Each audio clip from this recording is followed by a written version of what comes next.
feel about yesterday. I mean, is anybody waking up after Super Tuesday and you're like, what? What happened? We've been on this journey for years. Like, this is what we expect. This is what we were saying. It's the Rocky IV journey. Right? This is what you get. It's the Rocky IV analogy. So give me the Rocky IV analogy. So the Rocky IV analogy is, so Rocky's best friend gets killed by the Russian boxer. Oh, boy. So that's our country. Okay. Right? Okay. Our country's gotten beaten and destroyed by Joe Biden. Got it. So Rocky, even though everyone tells him he can't beat him, he's going to die, he's like, I'm sure his wife have to do too. this. I'm sure Adrian is like, don't She's do like, it, Rocky. why are you doing this? You're going to get killed. Right. So like everyone was against Rocky even doing it. Right. Right. So now Rocky basically just goes into beast mode. Oh. And he just starts doing the little things. They don't give him the right equipment when he goes so he says, I'm going to fight this guy. I'm going to go to Russia. And that's when he's running with the thing.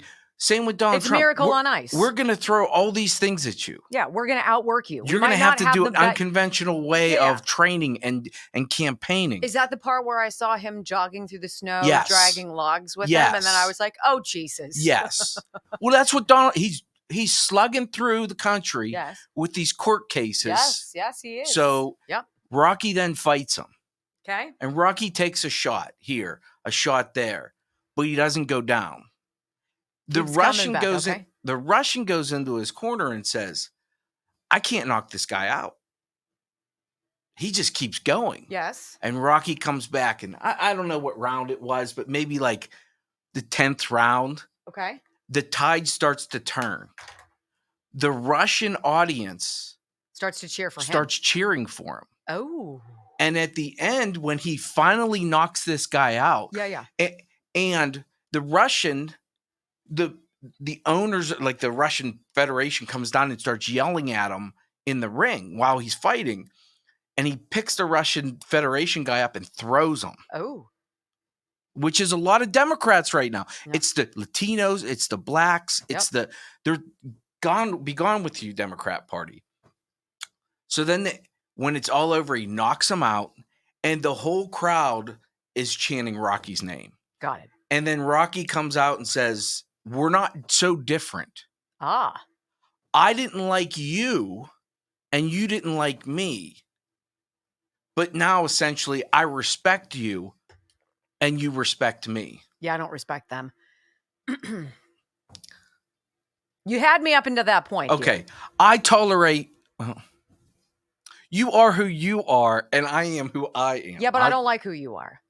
Wow. Not you. Oh. I'm talking about, obviously. But you're seeing the analogy. Even though when I started to give you a brief summary this morning, you're like, you're such a guy. I think it's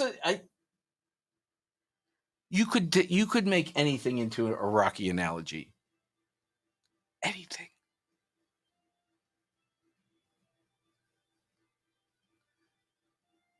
Anytime someone tells you you can't do it, it can't be done.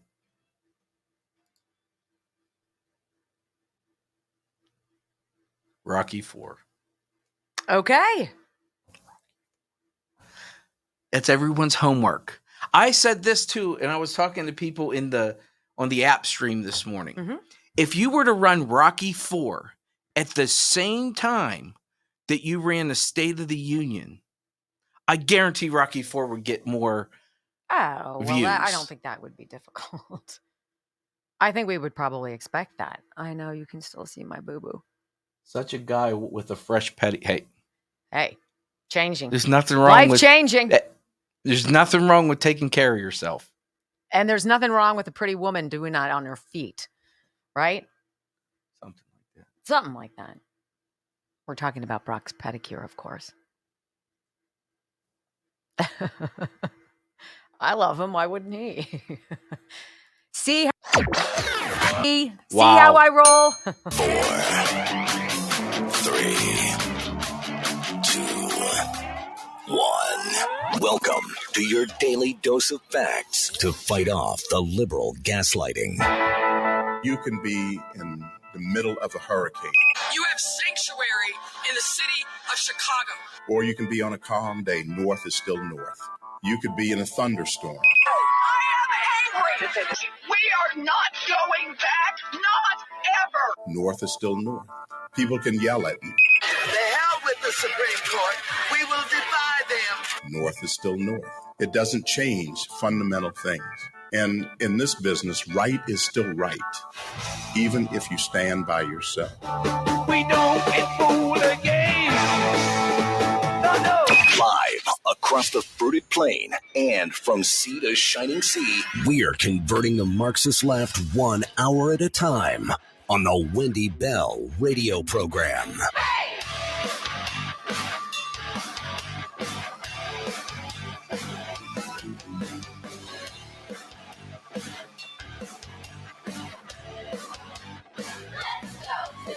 Well, hello, America, and beyond the fruited plain. Welcome home to your source for common sense conservative values. The Wendy Bell radio program. We're here every single day. We are eager to serve and give you the information you need.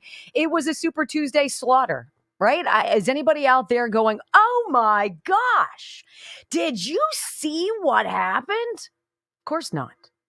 We've been talking about this. We've been walking this line together. We've been holding hands, right?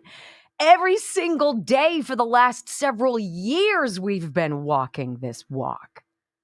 And now it's becoming very clear to people out there who haven't been paying attention. It is a brand new party, ladies and gentlemen, and this party has come to take its country back. Welcome home. I pledge allegiance to the flag of the United States of America and to the republic for which it stands, one nation, under God, indivisible, with liberty and justice for all. Amen. You know, there's a lot of nuance. There's a lot of sidebar stories. There's polling. There's how many points did he get? How many delegates is he? Looks like over 1,000. Obviously, it's going to be Donald Trump and Joe Biden, unless something happens to Joe Biden. It's going to be Donald Trump and somebody, right? And I'm not at all amazed by the results. I'm not at all amazed that California, before anything even happened, the 169 delegates in that state were awarded to Donald Trump, literally with 0% of the votes in. Decisively declared the winner in California. Virginia, North Carolina, Alabama, Massachusetts, Maine, Oklahoma, Tennessee, Texas, Arkansas, Colorado. Are you awake, Colorado? Because you've got some crap going on in your state. I do too. In Pennsylvania, we do. But we're watching you. Colorado, Donald Trump, Minnesota, California, Alaska, and Utah. Nikki Haley gets Vermont, goes radio silent, and then slithers back home and bows out of the race. I think she's going to be making the announcement here imminently. This is not something that is surprising.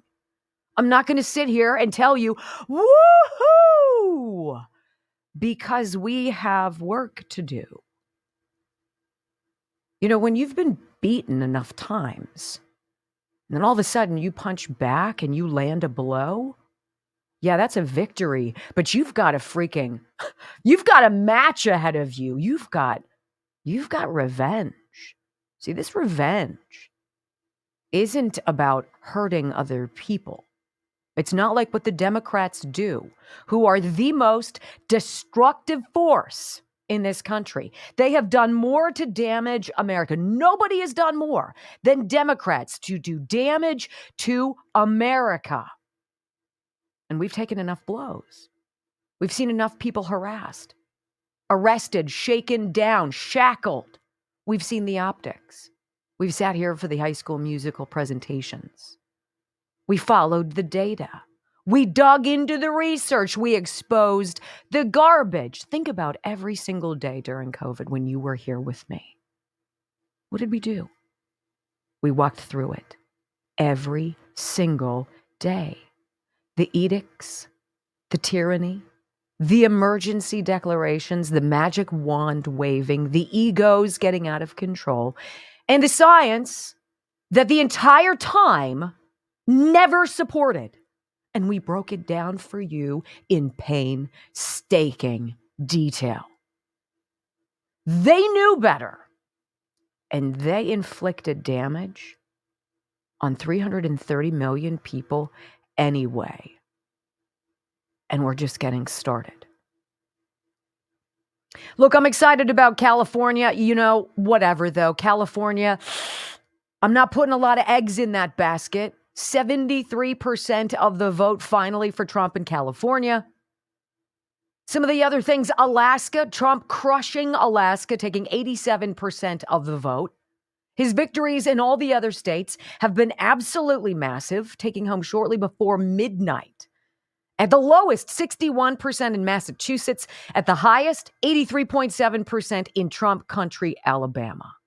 But again, perhaps the most symbolic victory yesterday was in Colorado, where the radical left had done whatever they could to remove Trump from the ballot, got involved in a Supreme Court struggle, and then had Trump destroy Nikki Haley and anybody else they wanted to throw at him.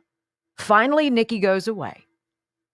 This is not the establishment's time. This is the death of the Republican, not just the Republican, but the establishment in general.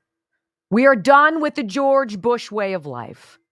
We are done going along to get along because there is no compromise anymore. There is no bridge. They've burned it. You locked up our parents and our grandparents in nursing homes and wouldn't let us see our spouses during COVID when they went into the hospital for surgery. You fiddled with our children and you knew better and you freaking did it anyway. And then you went after parents. And then you went after patriots. And then you went after our president, not once, not twice, not even 3 times, 4, 5 if you count E. Jean Carroll and that lunacy. And all along the way, you know who's been paying attention? Everybody. It ain't about white people. It ain't about rich people. It's not about Christian people. It's about America. Gotta love this headline as Joe Biden suffers his first loss of the entire primary.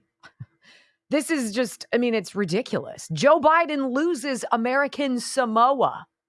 The Democrat caucus, American Samoa. He loses to some dude who's a protege, some kind of an affiliate of the Bill and Melinda Gates Foundation of certain suck. And that guy got more than Joe Biden. Dude, wake up. This is a rebirth of the Republican Party and people who are not on board, who are not full steam ahead, who don't realize that the real training now, we're in a marathon, folks. We're only up to 12 miles a day now. We've got training, we've got sit-ups, we've got push-ups, we've got mental toughness, we've got war ahead. And there is no other option except victory. And our opponents know it. I'd love to sit here and be victorious and to say, oh my goodness, everybody, isn't this tremendous? But I am angry. I'm angry by, I will say this, I'm angry at all the mealy-mouthed, vanilla, plain Cheerios, dry white toast Republicans out there who sat back and didn't speak up, didn't push back, didn't fight, didn't represent when this lunacy started going out of control. They burned down our cities. They burned down our cities. And Democrats made excuses. They looted our stores. They terrorized people on the street. They vandalized churches. They threatened the Supreme Court. They spread a narrative of propagandist suck that they knew was purposeful, and it was only to do one thing: to stay in power. But there is a new movement, friends. You can call it MAGA. You can call it whatever you want to call it. I'm going to say it's we are done. I'm not here to negotiate with you. I don't care what you think. I'm not caring about what you say and what you think. Because if you're not on board getting America back, then you will be left behind. Period. Big races out there. Steve Garvey. We're going to talk about him. A staunch conservative Republican in California, doing perhaps what nobody thought could be done. Mark Robinson, North Carolina, cruising his way to be the next governor of North Carolina. Kyrsten Sinema dropping out. And Barbara Lee and Katie Porter sent packing at the end of this term out of DC. You're done! And we rejoice. But there's a lot of work to do, my friends. There is no bridging this divide. Sounds harsh. It is true. I will not negotiate with people who've done this to us. Period. And we'll go a little deeper into that with a story from exit polling. Super Tuesday exit polling, eye-opening. Says everything you need to know about the war we are in. Next on the Wendy Bell Radio program.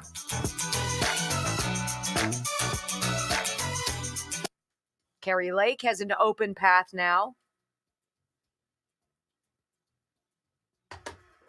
Let's go. All right, let me tell you quickly about the Disc Institute of Pittsburgh. And it's hard to encapsulate in, 60 seconds what it's like to have a doctor look at you as more than a 5-minute appointment or a number and to say to you, you know what, I've looked at your MRI and I can heal you.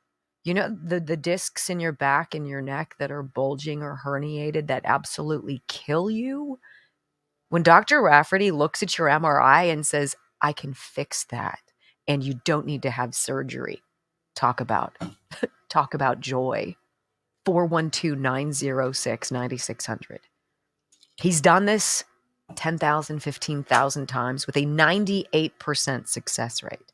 If you're willing to put in the time, he's willing to stand right beside you and help you heal.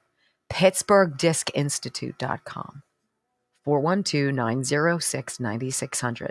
People come in from all over the world for this because it works.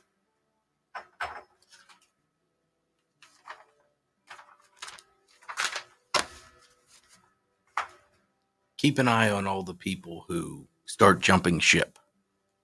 And look at the people like Jenna Ellis who are trying to get a seat on Trump train. Yeah. Look, lady, pretty sure we dropped you at the depot long time ago. See, you caved. You caved. Take him to the train station. You know what is right and wrong is wrong because north is freaking north. It's not debatable. I'm not here to negotiate. Beat it. We had this conversation this morning that I don't understand how people can't see things as being, you can hate Donald Trump and still understand that that is the best option right now for America. Bacon can taste really good and be bad for you at the same time. Like these two things can coexist. And I don't understand people who are like, well, Donald Trump, E. Jean Carroll. Well, what about Bill Clinton getting I don't have time in the Oval? I don't have time. Huh? I do not have time for arguments like that. People who are ill-educated, who are products of CNN or the New York Times. All right, well, let's just go. Are dead to me. Let's go to the most recently. Trump shouldn't have immunity. Well, neither should Obama for wiretapping an opponent. Trump should be going to jail because of him taking stuff out of the White House. How about Joe Biden? How about election interference for Hillary Clinton being part of wiretapping? Wait a second. How about she was his presumptive opponent? We're going to wiretap you. He rapes people. Well, Tara Reid. Don't talk about that, please. Yeah. Now I'm upset. You know what's coming. Mm-hmm. I feel you, babe.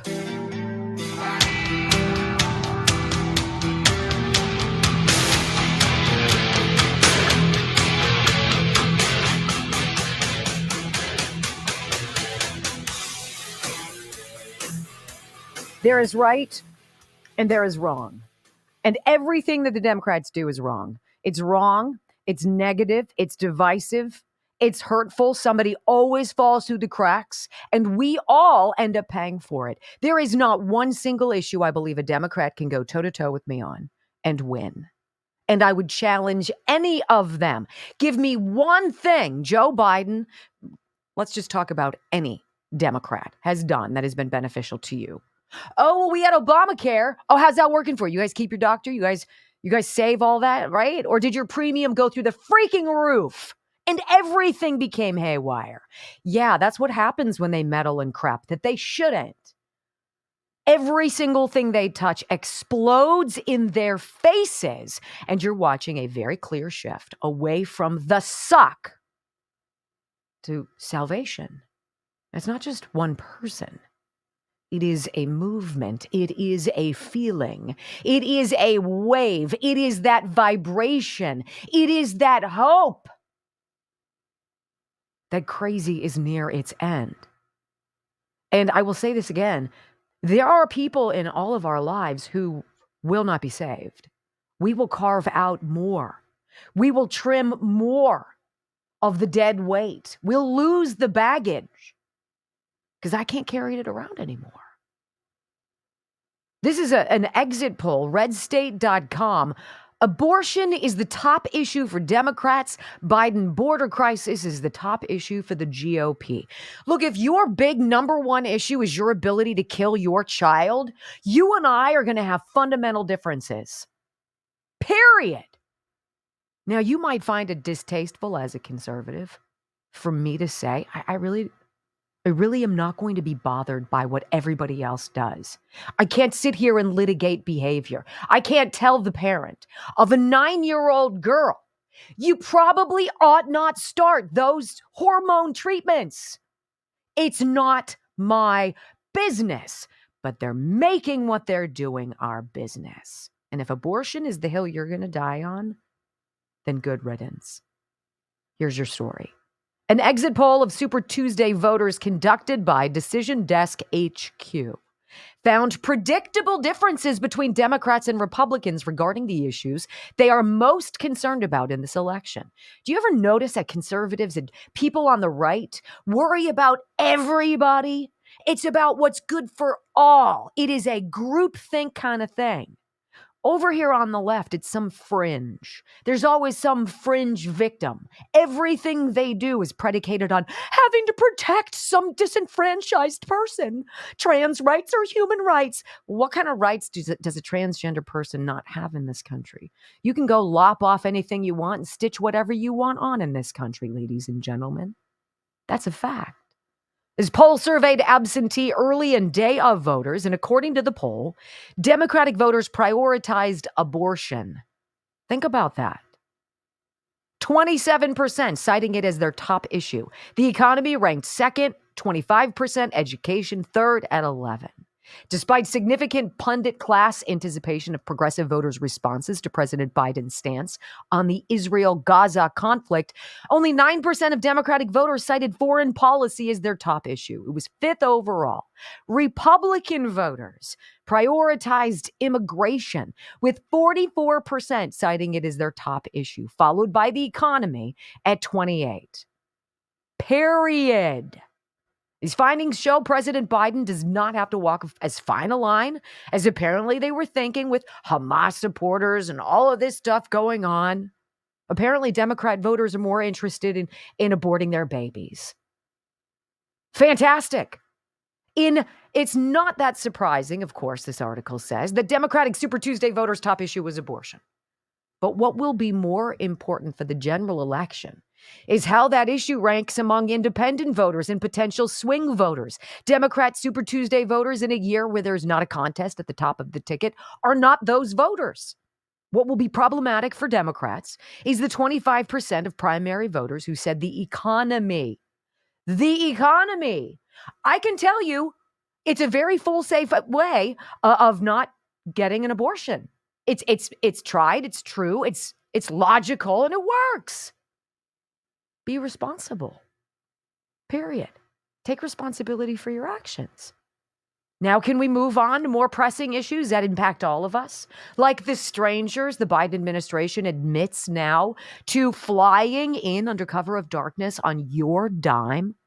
Hundreds of thousands of migrants from all around the world who they facilitated the paperwork for in Mexico in the Darien Gap to expedite the asylum process so they could board a freaking plane and invade our country instead of being at the southern border. That is what we are up against.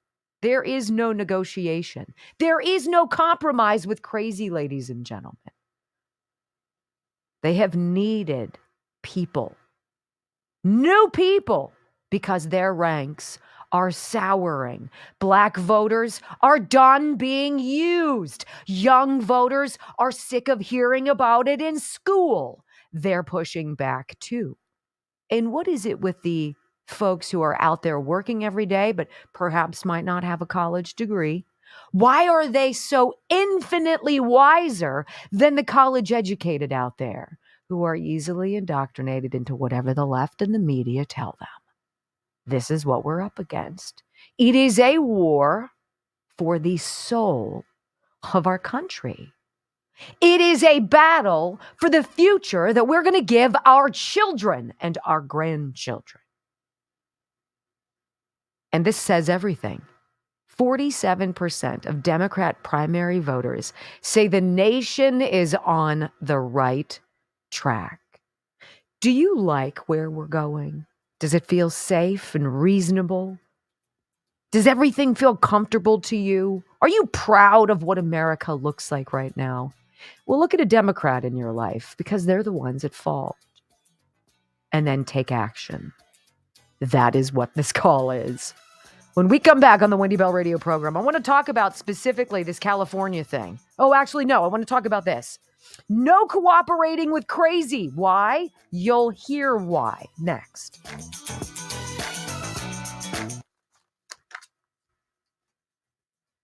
I'm not going to negotiate with anybody anymore. I don't care. I don't care what your views are. If you're against where we're going, I don't want to talk to you. Whatever. We're on the right track if that track leads right to the train station for some people. I don't disagree. I do not disagree. I have no tolerance. And I have people in my life who I'm not interested. And hello to the 442 people watching on Twitter. Hey, what? Yeah, we got 442 people watching on Twitter. Where have you guys been? See, we put it on Twitter, even though it's not obviously our jam. Right. But we put it out there, and we're glad that you're here. That's wonderful that you found us. Hey, with so many people watching, it's a great time for me to talk to you about Patriot Switch. You know how you belong to Sam's Club or Costco, and you pay an annual membership for the privilege of buying in bulk? Patriot Switch is like that, except the membership is like $19 a year, and you pay for the privilege of buying American-made products that are better than the products you currently buy. 450 different items. Everything in the health and wellness aisle at the grocery store, personal hygiene aisle at the grocery store, the cleaning detergents, laundry aisle at the grocery store, all of those things, plus everything related to wellness like supplements, all of that. This is what Patriot Switch is all about. And so if you're done with Doritos, if you're done with Bud Light, if you're done with Liberty Safes, if you're done with Starbucks, if you're done with Patagonia, if you're done with all of these people who've decided to take a knee to the woke altar and say, yes, I will oblige, right? Patriot Switch is where you can go, where you can move your money away from Unilever, Procter & Gamble, Johnson & Johnson, companies that believe in transgender surgeries, companies that gave tens of millions of dollars to Black Lives Matter, companies that don't value you or your values, you take your money away from them and you put it over here with a company that is family and freedom based, that supports our veterans, that has the values that you have, traditional family values. And if that's something that is alluring to you, go to patriotswitch.com/Wendy. Join us. I am hook, line, and sinker, and so is Brock. There's a reason why. patriotswitch.com/Wendy will get the conversation started. 481 on Twitter. Now, if we can get those 481 people, you can go back to Twitter, jump over to Rumble, hit the Rumble button. Yes. And then jump back to Twitter. Yeah, if you're watching on Twitter, we do this. We have our own app, and I'm the number one streamer, female streamer on Rumble. That's a product of having a 3-hour show every day. But we've gotten very popular because it's common sense, no BS, conservative values. And if you're watching on Twitter, retweet it. Oh, yeah, that's right. Please. Share it. Or X or whatever. It's like calling tissue. Yes. Kleenex, you know. Xerox. Yes. Yeah. I'm with you. Bleach. Got some serious yeah. girls going. Murphy got groomed yesterday, and so out of my poodle. You groomed yourself? I sure did. I thought I'd get it. And for the people who fluffy. missed yesterday, it's not something she cut herself shaving. Literally, I took a razor blade, brand new, because this was a good idea. And I started going like this on my face, like they will do at a microdermabrasion place. And I started going like this. And then I got a little aggressive around the lip and went, and then I looked in the mirror and I'm like, oh my God, I, first of all, am a dude now. And two, I've totally whacked out. Got that lumberjack look, the camo, did you put a little piece of toilet paper on it to stop the bleeding? I got my baggy pants on. I'm total comfort. I'm ready to go. So, and Newsmax takes our show the second 2 hours. Yeah. I personally think it's better on our platform, but we're grateful that they want to listen in and broadcast it. What is going on Twitter? Why 524? Yeah. Is my boyfriend Elon paying attention? I don't know. He and I text each other all the time. Follow both of us on Twitter. What? Wendy Bell PGH, WBR Brock. Demanda, poor Wendy. You caught me shaving, right? You feel bad for me? I know. But you get a lot of peach fuzz over here. I probably lost at least 4 ounces when I did it. It's not. It's and then Brock was like, you should have gotten up here. And I was like, son of a mother. That's terrible. 541. Let's go, Twitter. Let's break the internet. Dan Bongino gets 130,000 live views. We're on our way. It's crazy. It's crazy how many views he gets, but it's weird. Also like, thank God people are listening to this stuff. You know, like I can't imagine what Rush would get if Rush was doing a show on Rumble right now. Yeah. He might literally break the internet. Right. So I will carry a little bit of his water. I think everybody in this forum carries a little bit of Rush's water. And I think it's going to take an entire forum of people taking a little bit out of his bucket and putting it in theirs to carry it forward. I agree. We're in a commercial break. We're a radio show. So if you're watching us on X, you're like, what are they doing? We're just waiting for killing time. Our radio stations to reconnect after doing traffic and weather and the other stuff. You know, because you can't stick your head out the window for weather and look at Waze for traffic. Well, then there's that.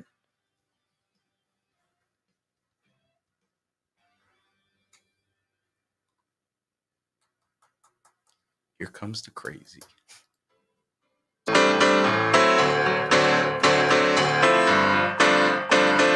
I saw a very interesting tweet from Jenna Ellis this morning, former associate with the Trump campaign. I don't think she was ever in the employment of, but she's a lawyer. I've campaigned on stuff with her in the past here in the land before time, which is what I call Pennsylvania.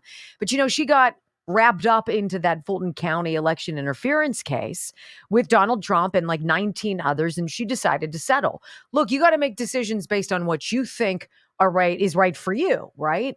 But she then decided to pile on and take swings at Donald Trump.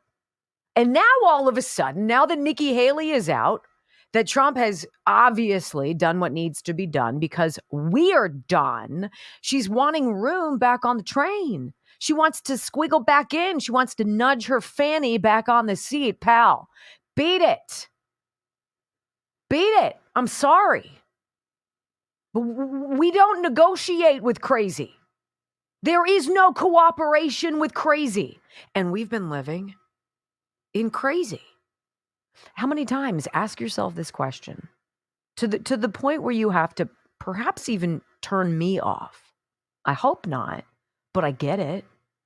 How many times have you had to walk away, scroll past a story on your news feed, or turn off the television if you still watch news? Or you switch to a new page in your newspaper if you're one of the few who still gets it. Because you reach that point. It might be satiety, you're full. I can't do it anymore, but it's soul crushing.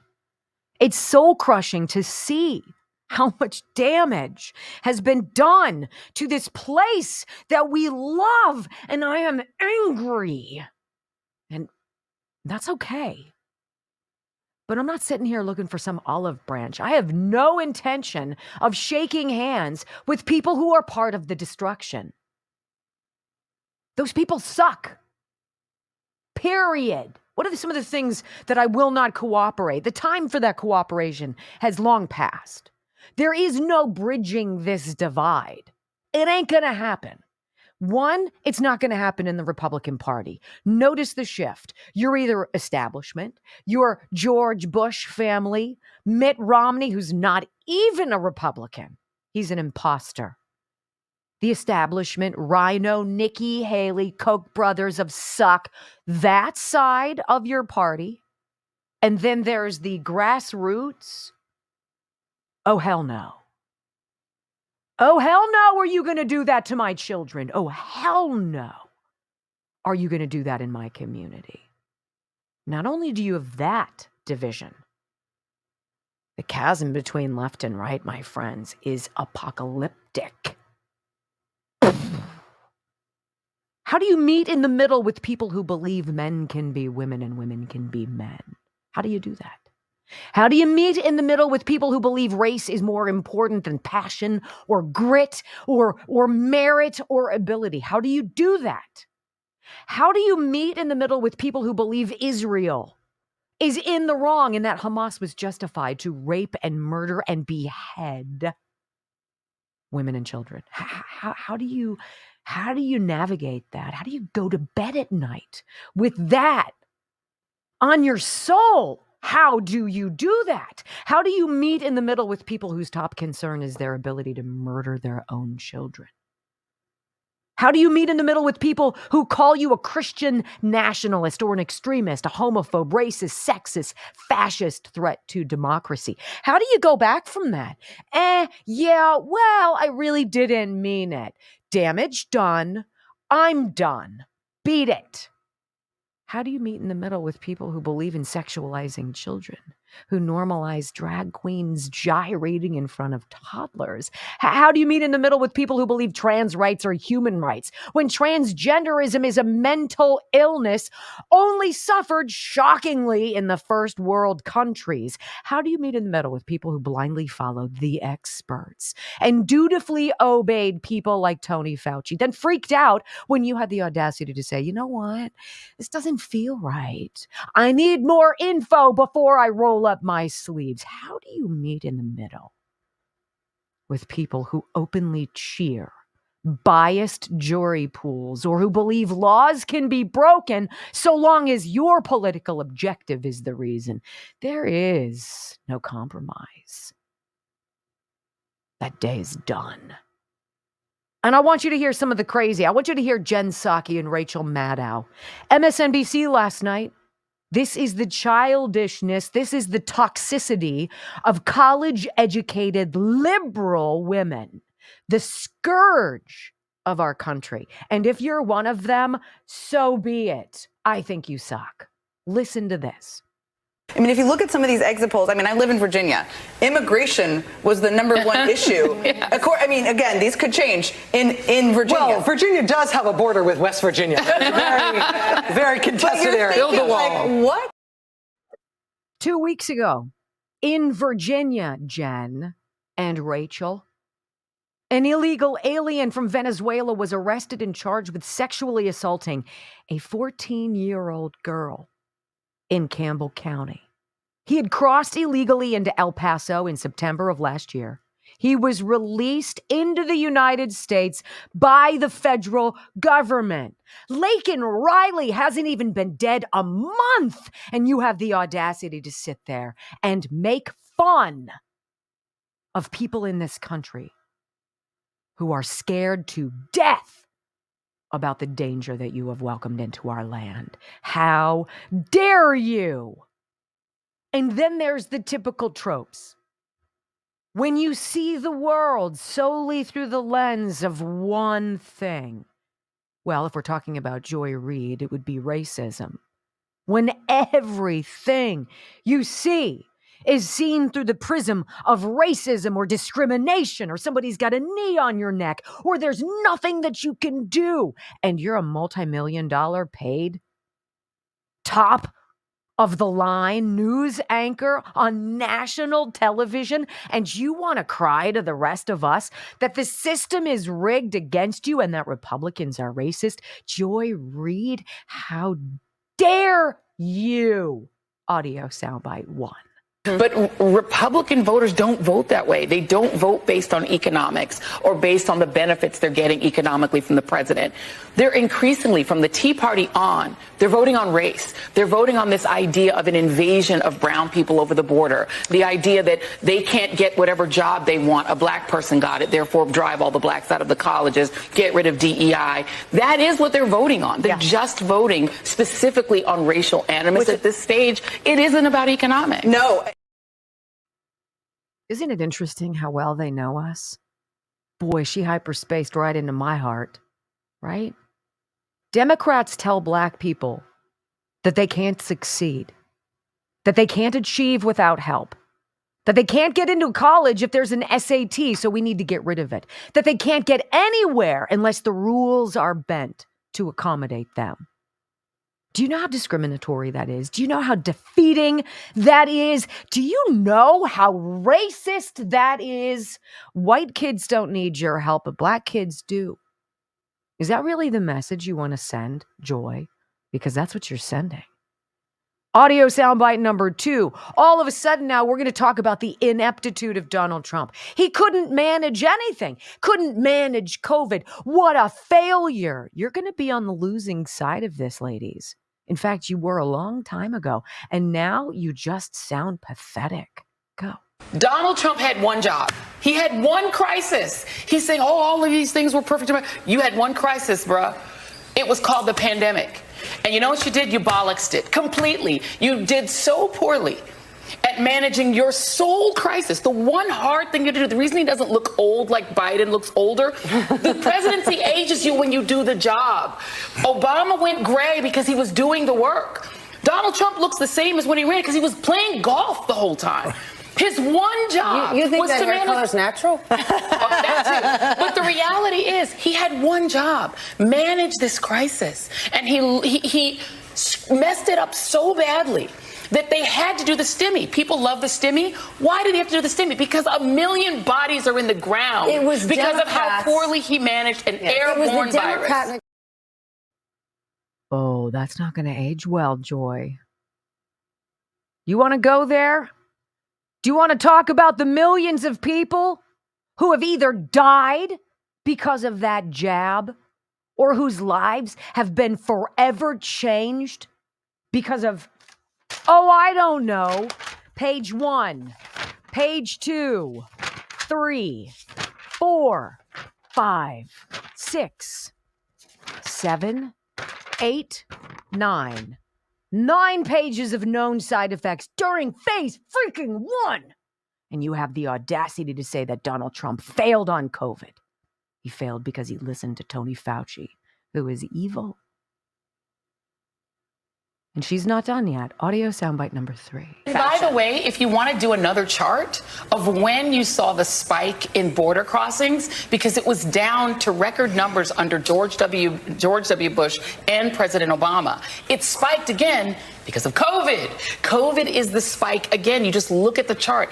All of these crises that Donald Trump inherited a strong, growing economy and managed to ruin it by messing up his one crisis, which was COVID, which is why the border went crazy. It's why inflation went crazy.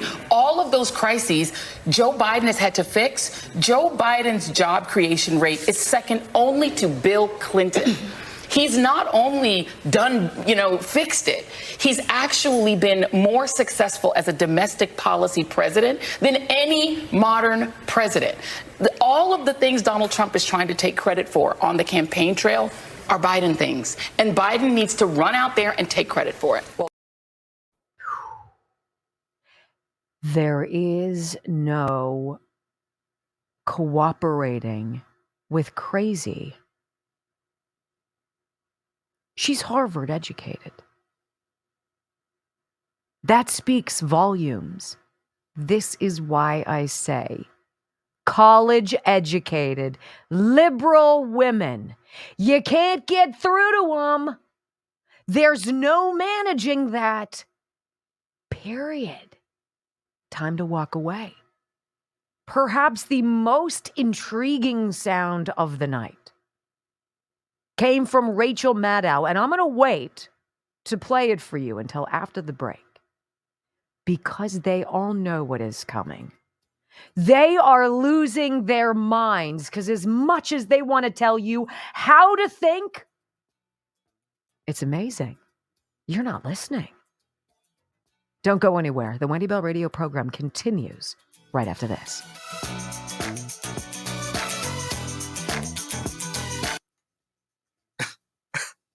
You can't make this stuff up. You can't.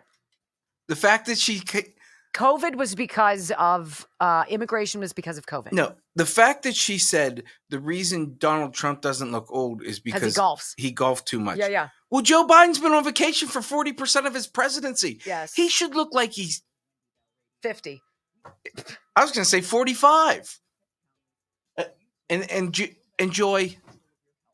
Lose the blonde wig. Thank you. It's so bad. God almighty. It's so bad. It looks I horrible. don't care. It looks like a bad toupee. It's so lousy. And sometimes it's askew. Look, I'm not knocking it out in the fashion world. Yeah, neither am I. Okay, I say that, obviously. I don't really think you guys are watching that on me or my shaving accident. I don't think that you care. She's so toxic. There's so much we could say. We could break out what it's just. She will not be saved. All the lies she tells. She will not be saved. All the lies. This is a great time, all right? So I want to tell you this. You hear me talk about Dr. John Lakey, the Beverly Hills MD, world-renowned plastic surgeon from Beverly Hills, who has worked for years with the red carpet folks, all the celebrities, blah, blah, blah, who cares?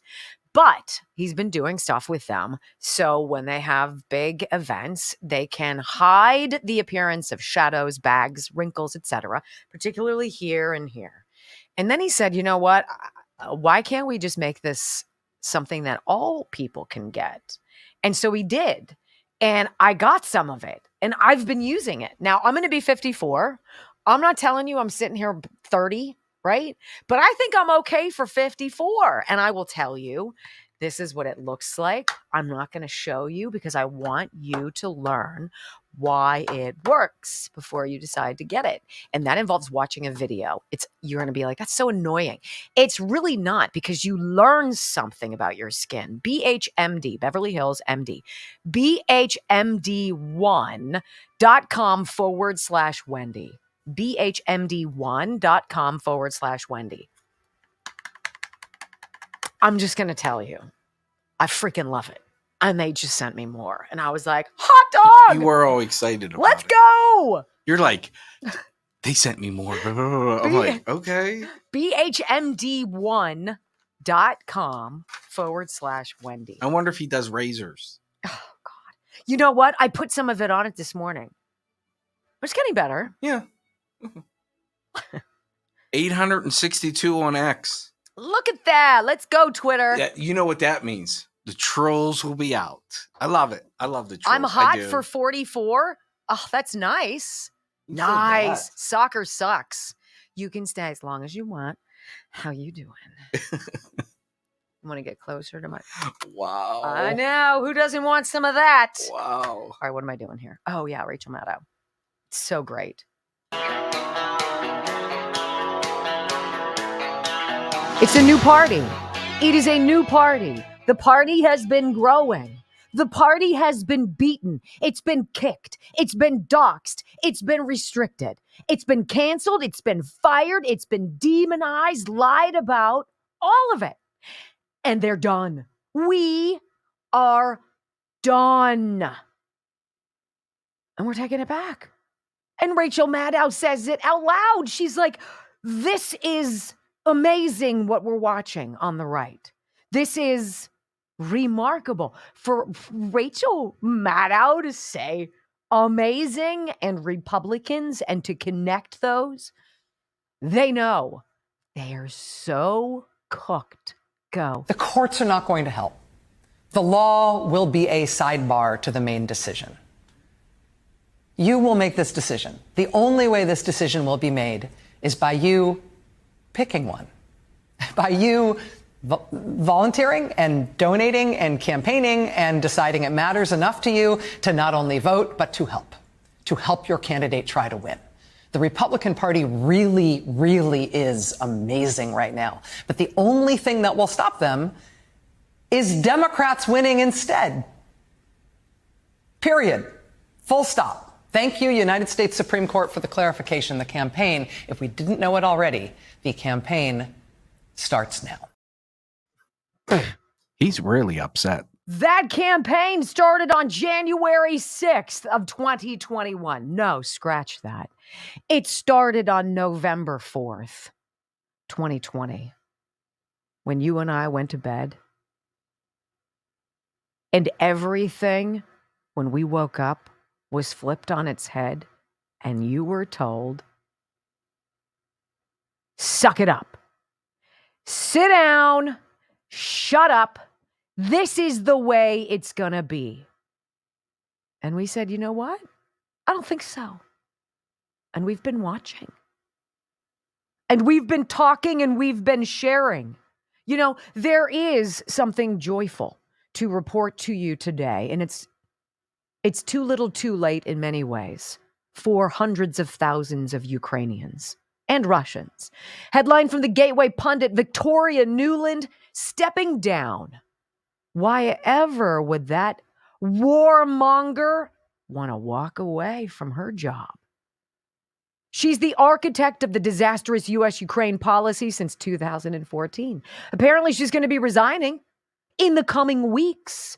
And I find it interesting that this coincides with the Freedom of Information Act request filed by the Gateway pundit to kind of dig into what Victoria Nuland's role was in the death of U.S. journalist Gonzalo Lira in Ukraine. Victoria Nuland, well, and this is the thing that you need to know about her. For no reason given for this. You remember, she was the one who confirmed. Even though the Biden administration lied to us repeatedly. There are no biolabs.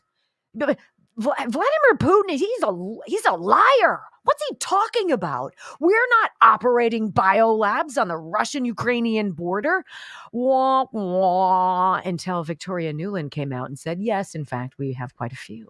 In fact, there are dozens and there are hundreds of Fauci suck labs all over the world where disgusting things are going on with your taxpayer dollars. Victoria Nuland was the one that blew that out. She was also the first person, by the way, who put pressure to fire Victor Shokin when he started meddling around the Burisma payments, $1 million for Hunter Biden to do absolutely nothing. That was her. She was the one who stepped forward so many years ago and suggested that Victor Shokin be fired.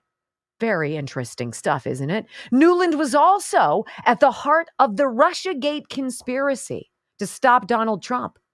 when she passed on the so-called Steele dossier by former MI6 spy Christopher Steele to the FBI. Victoria Nuland has been very busy as an architect of so much suck. Can we just think about that one thing I just said? They concocted fake news, put it in a ridiculous document that was so preposterous. Even the FBI was like, well, I don't know. That whole golden showers thing, I mean, that sounds... I mean, Donald Trump might be weird, but I don't think he's that weird. They wiretap. They concocted. They dumped information into the media so it would spread, right? And then to cover their tracks, they created this emergency called misinformation and disinformation because common sense people like yourself and myself, we started saying, that's ridiculous. That's the dumbest thing I might have heard today. Say what? And then all of a sudden, this push to keep you safe, to protect you from all of the people out there who were sharing fake news, and the biggest purveyors of it, of course, the Democrat Party. So good riddance, Victoria Nuland. I can't wait to see what comes out of this Freedom of Information Act request, because that journalist who died in Ukraine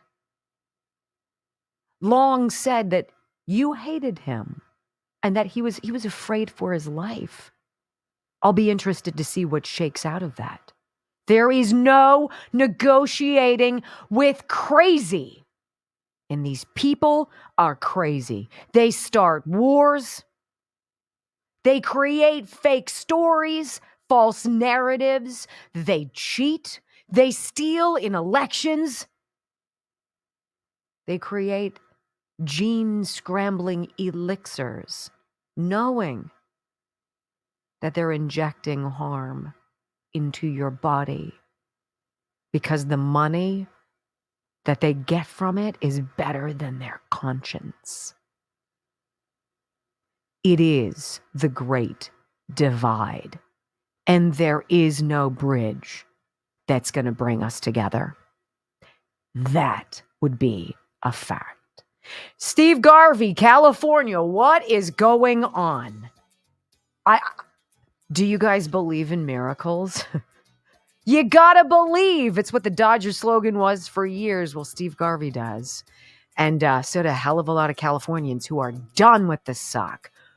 This is amazing, and we're going to enjoy it together on the left coast next on the Wendy Bell Radio Network.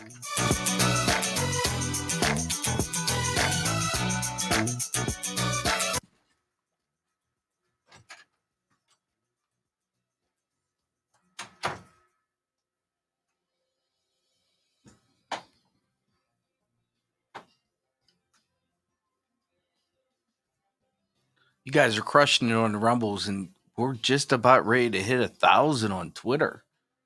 Wow. I'll put my own WBR Brock on Twitter. Wendy Bell PGH on Twitter. She gets a lot of trolls. Trolls are fun. Much like arguing with a liberal. You get nowhere with it, but it's funny seeing these people lose their ever-loving mind over one man, which I do not understand. And anyone that tells you the economy's good, isn't it funny that they're all the same? They're all loaded. They're all loaded. The economy is not good. It's not even. So Cookie Monster puts out a tweet. I can't even believe I'm talking about Cookie Monster, saying his cookies are smaller and shrink. This is horrible. Basically talking shrinkflation, which is a new term, I guess. But what they don't understand is that the only reason, hold on one second. The only reason things are smaller is because the companies are trying not to raise the prices, because if you raise the prices, they don't buy it. They know you won't buy it. So it's just another form of inflation. Yet Joe Biden responds to Cookie Monster. Should we really be taking policy advice from Cookie Monster? It's so freaking stupid. And then Good Morning America covers it with a reporter. I'm like, is this where we're at? I have said this to Brock and other people who have said, do you ever miss being on local news anymore? And I was like, there is no more soul crushing, except being involved in politics. There is no more soul crushing idea than being back on there. It's so bad. Just saying. Yes. 1,079 on Twitter X. Hey, you guys found us. Yeah. We've been here for years. We just needed you to find us. And I hope Wendy Bell PGH. And I hope you come back. Grab a friend. Hit share, Hit retweet. Quote us. Be like, who is this fabulous, sassy? Killing it on the Rumbles in the first hour. Is that right? 244. What? Yeah. 209 people in the app.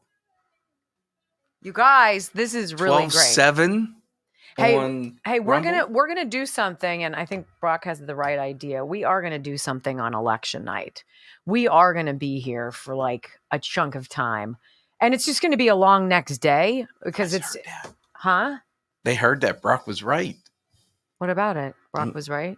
You're often right. Get over it. Get off the cross. it's my cross to bear. Whatever. I can't wait to read the comments in the tweets section today. Because there's going to be trolls out. This Victoria Newland witch. See you later, tool. I hope there are crimes against humanity charges that come on you, because there are hundreds of thousands of Ukrainian deaths that can be attributed to that woman's suck. They didn't even have to go to freaking war. Until what? What's his name? Tony what? Or who's the guy? Blinken? No. Danza? Boris Johnson. Oh, that Boris Johnson was brought in as a complete dirtbag, right? And he's like, we're really not into this whole peace thing. I'm sorry. I don't see how it involves you. Beat it, you hack. Sit down. Wow, I'm getting all fussy. Oh, I didn't do anything. Ireland contracting. I was just going to say. Ireland contracting. I have a full docket today. I've got no spots open. Ireland contracting, 1-800-NEW-ROOF, IrelandContracting.com. Ireland Contracting is one of our few sponsors, like with Morgane's Fitness, that is specific to Southwestern Pennsylvania. Everybody else does something, I believe, that is applicable to you no matter where you live. So look, if you're in Southwestern Pennsylvania, IrelandContracting.com, 1-800-NEW-ROOF, 1-800-NEW-ROOF. They have this great deal going on. Look, everybody's money is tight. And when you need new windows, you need new windows. You put it off for as long as you can, but it dramatically improves the value of your home, the safety of your home, the temperature of your home. And Ireland Contracting makes it easy. They are the home show, and they come to you. They bring all the different samples. You tell them what you want: double hung casement, vinyl, wood, a bay window, new front door, new patio door. Until March 17th, St. Patrick's Day, you'll get 0% financing for 36 months. So take the time to pay it off. Don't feel like you're going to drown. Ireland Contracting, they're lovely. And I wouldn't tell you that they are if they weren't. You can believe in them. You can believe in them. I do. IrelandContracting.com. I got new pants and the zipper keeps falling. That really makes me angry because you're trying them on. And, right? You don't know. Now I know. And now I need to get a new one put in.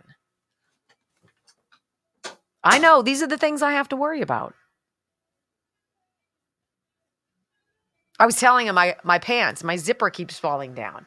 So I think I have to go to like a alterations place and say, hey, can you fix my zipper? I could probably get that fixed for you. No, your mother-in-law, Kate's mom, is a saint. If you guys saw my jacket, a lot of you have, with all of my police patches on the back. Let me answer a real quick question. I am still fighting with Google. So the Android app, I'm still fighting with them. They're such D-bags. Yeah. They're So do we bumholes. ever hear back from the dude?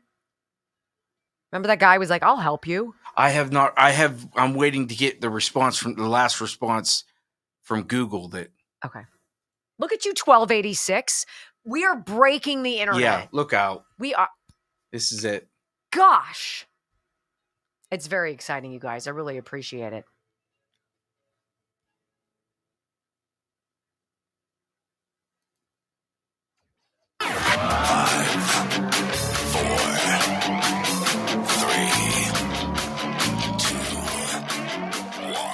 Wendy Bell. Inspiring solutions to save America, one show at a time. Are you ready to get on board? They believe that they can destroy this bond that exists between you and Trump if they somehow make Trump look bad, make Trump look like a reprobate, embarrass you about Trump. They can't do it because you came before Trump. Desperately want Trump gone, and I know that they desperately want it codified, that Trump cannot run again, because make no mistake, they remain scared to death of you, and they remain scared to death of Trump. Trump, 75 million, 80 million votes. And I'm going to tell you, you're not going anywhere. Even if Trump does, you're not. Which I think remains one of our big campaign strengths going forward. They can't separate you from Trump. And more importantly, they can't separate you from the ideas. They can't separate you from MAGA. They can't separate you from Make America Great Again. From sea to shining sea, 3 hours of bold truth and excellence. The Wendy Bell Radio Program.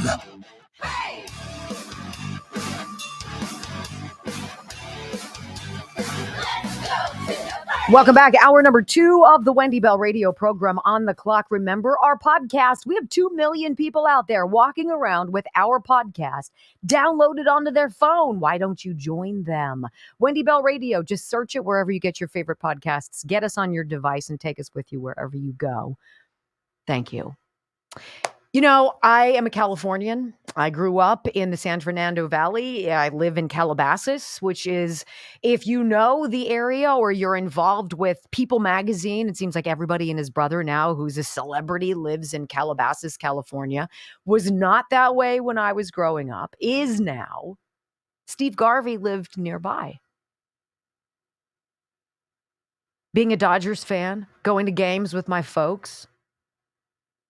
There's something that's very different, and you hear it in people like Steve Garvey.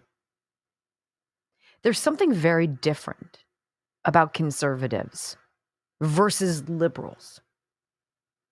There's not that pettiness. There's not that aha, got you. We just played a clip for you moments ago of MSNBC, and Joy Reid was talking about how Republicans are racist. That's the problem. All Republicans are racist.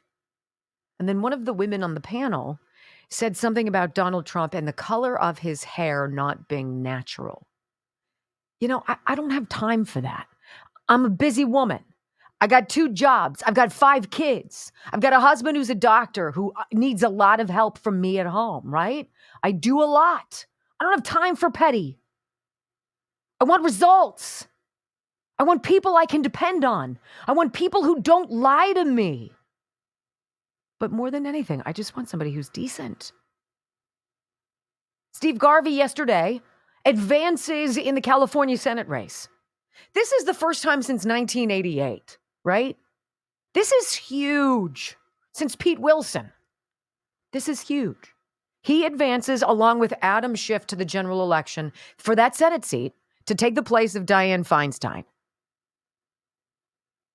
But what I heard in his speech yesterday, I'm not going to play it for you. He's in Palm Desert, which is where he lives now. Beautiful, my gosh. And he's standing on stage. He's got the California flag behind him. Beautiful flag.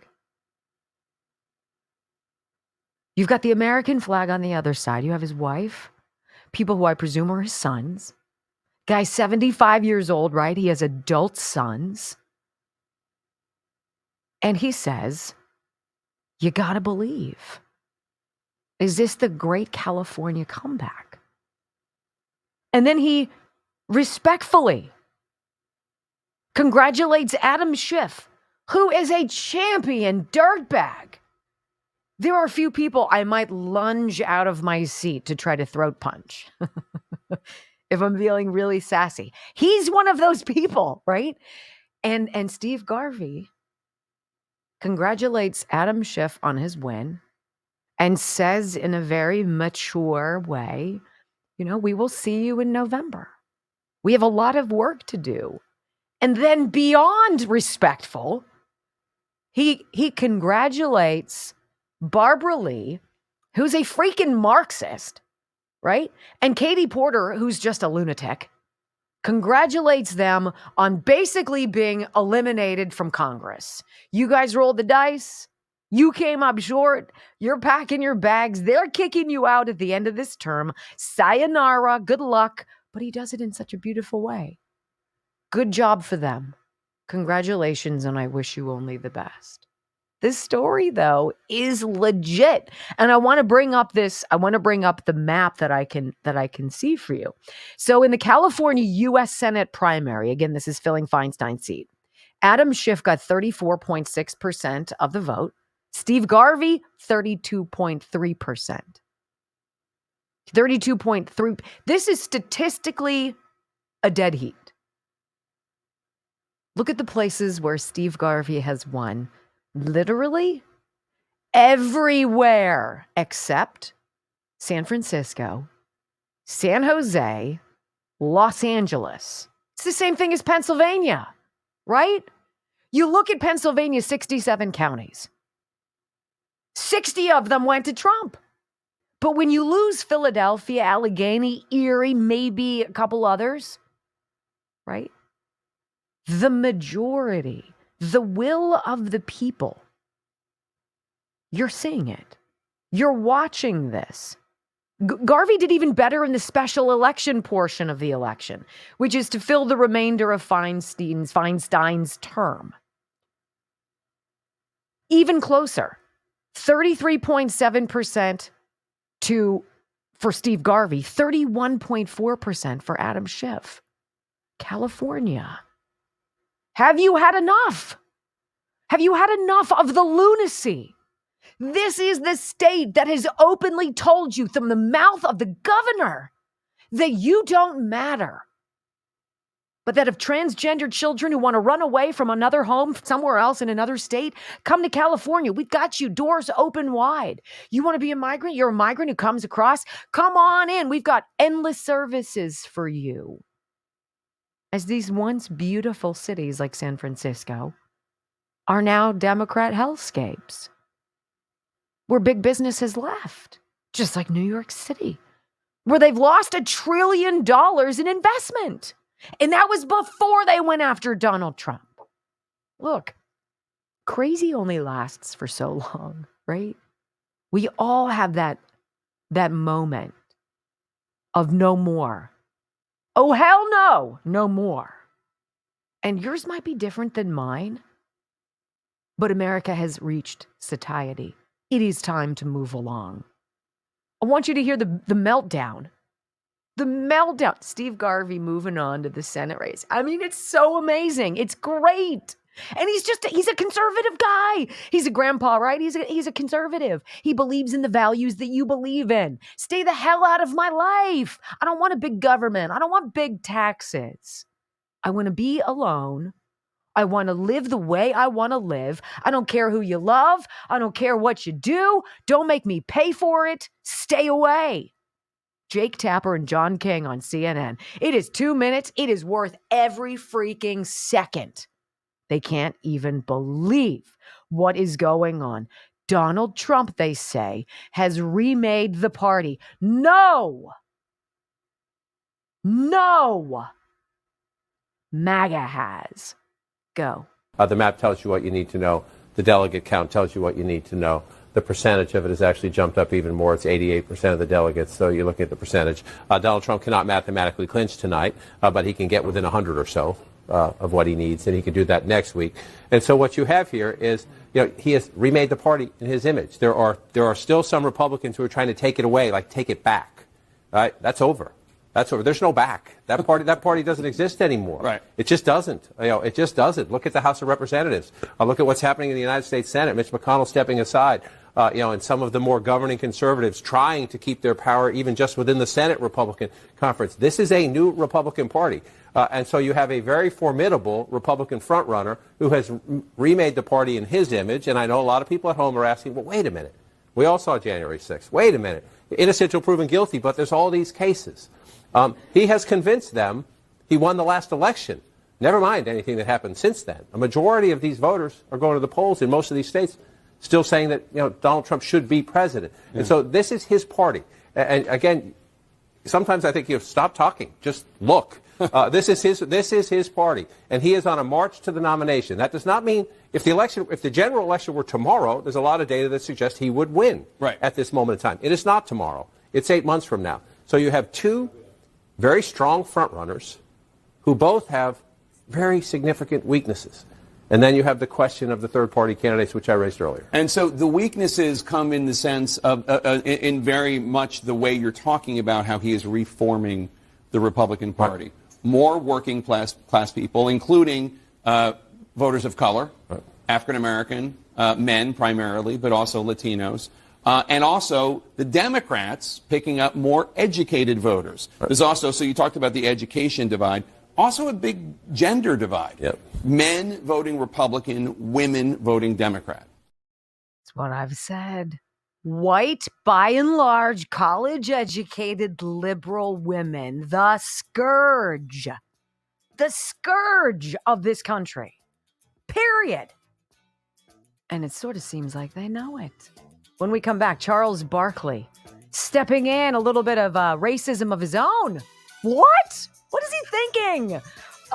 Wait for it. Next on the Wendy Bell Radio Network.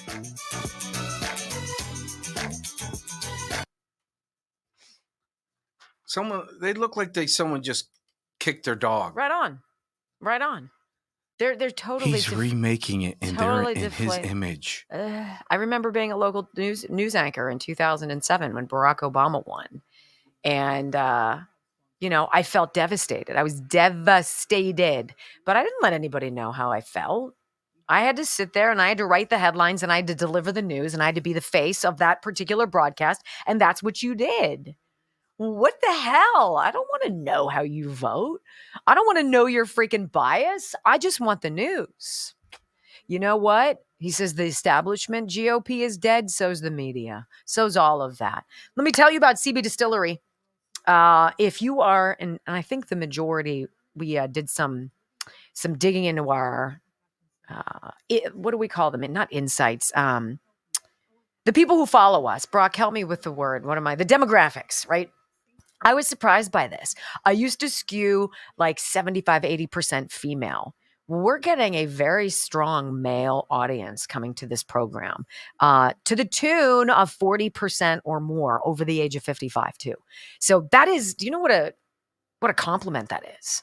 That's a compliment. I'm blown away by that. Men, right? Want to talk to you, and women. If you're around my age or older, and you're starting to feel the arthritic pains and the muscle aches and all that, and maybe you have a hard time shutting off your brain and relaxing and falling asleep and getting a restful night's sleep, that can totally rock your world. We use CBD products from CB Distillery. CBDistillery.com. And if you use my name, 20% off at checkout. So worth it. I use this. I think the products have changed in what they look like. Mm-hmm. But this is an oil. It's a 1,000 milligram oil. It's called Relief and Relax. I have arthritis in my feet. Sucks. And this helps take the edge off. Also, I rub this on my back when my muscles are sore from all the lifting I do of the show. And I need this. Brock has enjoyed the gummies. So things that you just pop it in your mouth. It's like a gummy bear, and it's got CBD oil in it. And all of a sudden you can turn it down and you can fall asleep. I thought he was going to cry the other day when I saw how exhausted he was. That did the trick. cbdistillery.com, cbdistillery.com. It was 3 days. cbdistillery.com. Promo code Wendy, 20%. Look, the products are not cheap. You're not getting this for $9.99, right? But it's not going to break your bank. 20% off is going to do you a favor. But this is big, sir. When I wasn't sleeping, I went 3 days. I'd have paid whatever. If they just said this is guaranteed how you're going to feel. And it's not NyQuil. And it's not NyQuil. Because you're going to wake up and be like. And they would be like, it's $80. I've been like, done. Mm-hmm. Steve And then Garvey. I would have come in the next day and said, hey, I need a raise. But Steve Garvey. If he's a senator half as good as he was a ball player, we're heading in the right direction. You know, he was never a hothead. He wasn't a hot dogger. You know, he wasn't some big ego guy. And he played with Valenzuela, Ron Say. He played with all Bill of the Russell, stars. All of Mike the stars. Mike Scioscia. Or Hershiser. Right? And he was never one of those. I remember his body because he's short legs, but is strong. No, he was like squatty. Yeah. He was stout. What position did he super play? power first base. He was very powerful. And he would just stand there and he hardly didn't even bend his knees when he was at the plate. He would just stand like that. And you're like, really? That's as good as you. And then he'd hit it. And you're like, okay. 275. Can we get to 3 by 10:30? Ooh. 300 rumbles? Can you guys do it? Green thumbs up button under the video box. How you doing? 1,500 watching on X. All right, so we stumbled upon this sound. Gayle King and Charles Barkley have a show on CNN. It's called King Charles, whatever. It's Gayle King, Charles, okay, whatever. And it says freewheeling and authentic conversations around the week's most interesting stories. Well, that's a swing and a miss in a big way, or in Charles Barkley's world, it's a major airball. Okay. So they're responding to something that Charles Barkley heard Donald Trump say in February in Columbia, South Carolina. And he's talking to the audience there about the Black community understanding his plight with all of these indictments, and even going so far as to wearing shirts with his mugshot on them. And Donald Trump is saying, like, I'm mystified, right? But I'm not. And he says, look, I got indicted for nothing, for something that is nothing. They were doing it because it's election interference. Then I got indicted a second time, and then a third time, and then a fourth time. And a lot of the people said that's why the Black folks like me, because they'd been hurt so badly and discriminated against. They actually viewed me as I'm being discriminated against, he says. And that's what he was talking about, okay? I'm blown away by this, he says. But I get it, because they've been persecuted, and they've been wrongly persecuted for far too long. And so they commiserate with me, and there's a connection. That's unacceptable for Charles Barkley. He's going to lose his mind sitting down and talking to Gayle King about this. You got to hear audio soundbite number 1, because if anybody said this anywhere else, they would be fired. They'd be branded a racist. They'd be branded a bully. But apparently, if you're Black and you're Charles Barkley, I guess you can do anything on CNN. Go. And you know who embraced it more than anybody else? The Black population. It's incredible. You see Black people walking around with my mugshot. You know, they do shirts. When you heard that, what did you think? Big sigh. First of all, I'm just going to say this. If I see a Black person walking around with Trump mugshot, I'm going to punch him in the face. Charles. No, Gayle. Charles. Gayle. You really can't say that, because A, you don't mean that. I mean that sincerely. I'm going to just tell you something. And then you will be arrested for assault. And then what? I'm going to bail myself out and go celebrate. That's so immature. It's not funny. It's gross. If I see a Black person walking around with Donald Trump's picture on their shirt, I'm going to punch him in the face. And that's okay. And people, probably it was the guy working the camera, right? And he's laughing. That's not funny. How's that funny? Can you imagine? First of all, can you imagine thinking that? Can you imagine and then can you imagine saying that? And then think about what would happen fallout-wise if you did. He's not done that. He said, if I was at that conference, so he's at this Black Conservative Foundation conference, and he's talking to people who obviously, Black people, by the way, folks, are inherently conservative. They share conservative views. That's not debatable. The Black community is conservative. They feel the way we feel about almost everything.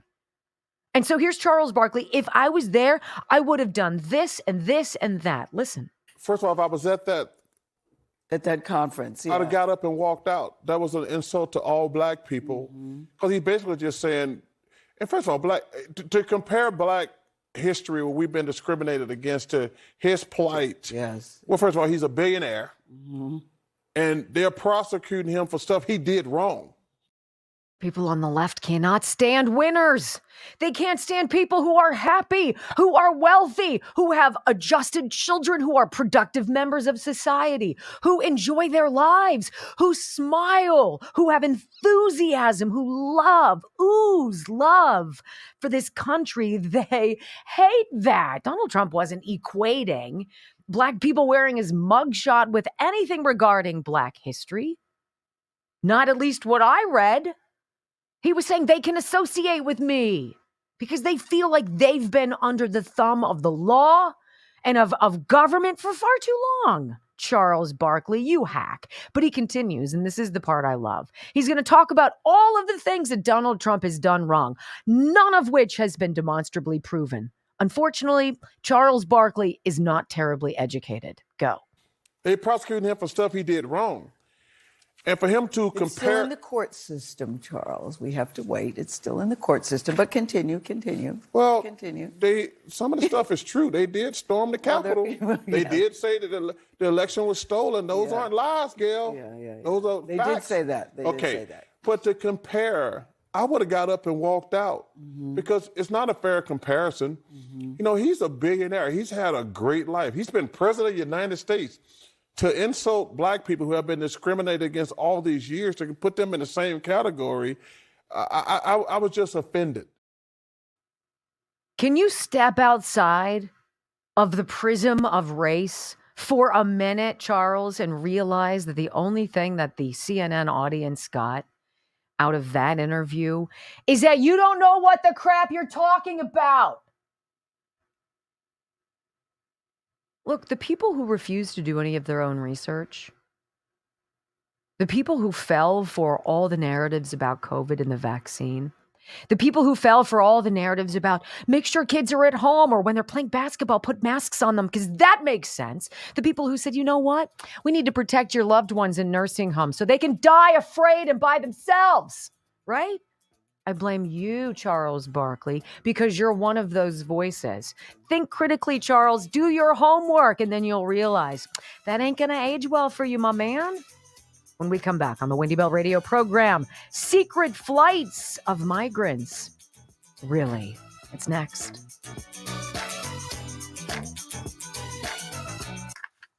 It's always the people who have that tell you what you should be offended. It's the Charles Barkley.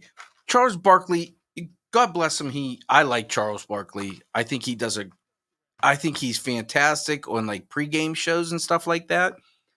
But Charles Barkley's a millionaire. He doesn't live in the same world as everybody else. It's Mark Cuban going on Stephen Colbert Even saying he's only a billionaire. Dude, you haven't lived in the real world for a long time.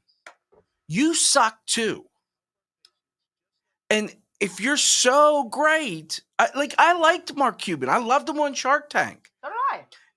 Then he opened his mouth and decided to weigh into crap he shouldn't. But here's the thing, Mark. Be educated, Mark. Be educated. Well, here's the thing. If you got all this shit to say, step up and say it. Not on Twitter. Actually, why don't you do something? You could run your own campaign. You just told everyone you could give Donald Trump $9 billion. Wow. Then do it. That's like people who pull out a Murphy's rule to try to impress you. And wait till they start coming after you, Mark. Like I said, I've read Mark Cuban's book. I like Mark Cuban. I do. But don't equate you with the rest of us because you don't live in the same world. The average person doesn't just get to go on Stephen Colbert and spew crap. By the way, can we remember Stephen Colbert did the dancing syringes? Yes. Can we also remember that Rachel Maddow was like, it stops with you. It stops with you. You get the shot. It's done.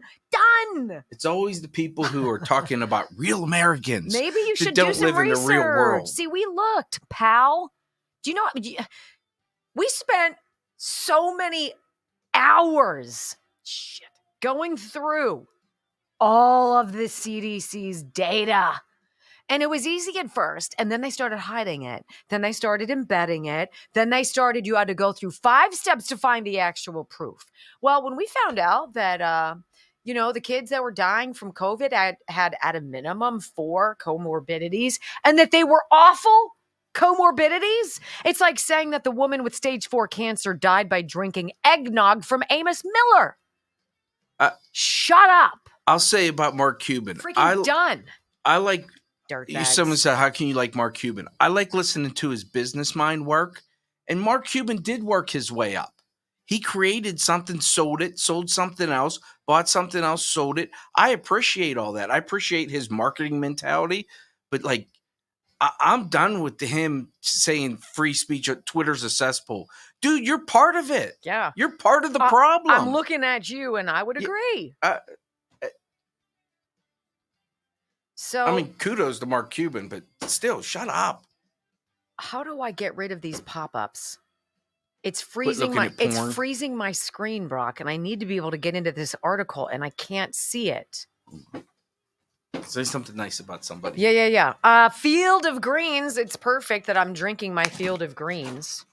You know, the feedback I get from folks, and I just got to say this. If people who are in, like, it doesn't move. Here, come on in. What doesn't move? Like this, it won't scroll. Like all this crap, I can't get out of it. Try to scroll now. Look, Field of Greens, the reason why I love Field of Greens, first of all, I think it's delicious. Secondly, I know for a fact I don't eat as nutritiously as I do. And this has all of the whole organic fruits and vegetables that I need, that you need. And when you say whole organic, seed, stem, core, peel, all of it. And it's put into a powder form, super easy to have. And you put a scoop of it in water, you shake it up. Thank you. And I'm going to set it to myself because if it screws up, I'm going to kill somebody. You drink it up and you start to notice in about 2 weeks.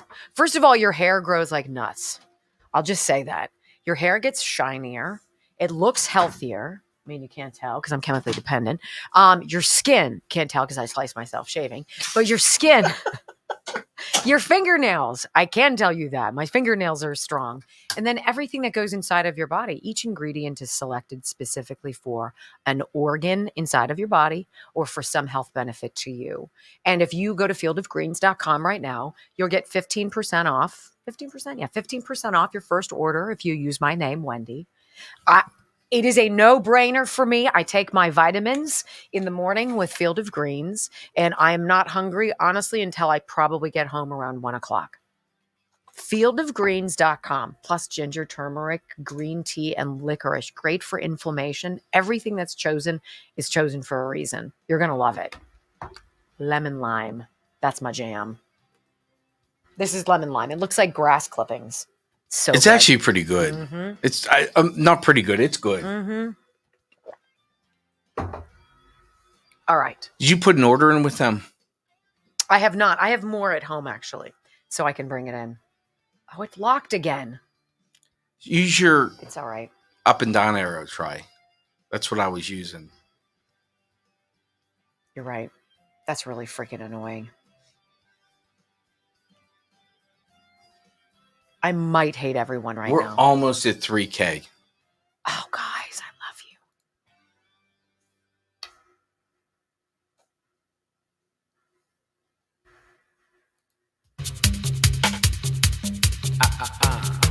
You know, I think it speaks volumes about where we are mentally, priority-wise, common sense. When you look at that exit polling from Super Tuesday, we shared with you about an hour ago, that submitted the number one overarching issue for Republicans right now is this debacle of immigration. I mean, the ripple effect of a mass invasion. And we can get into the nuance of the individual stories coming across, but it is not our jobs to pay for everybody else to come to this country and realize the American dream. We worked for that. The people who came before us died for that. That's sacred. And the Democrat Party has completely sullied that. And conversely, then, Democrats, when polled, leaving Super Tuesday polling places, their number one issue, the hill they want to die on, is abortion.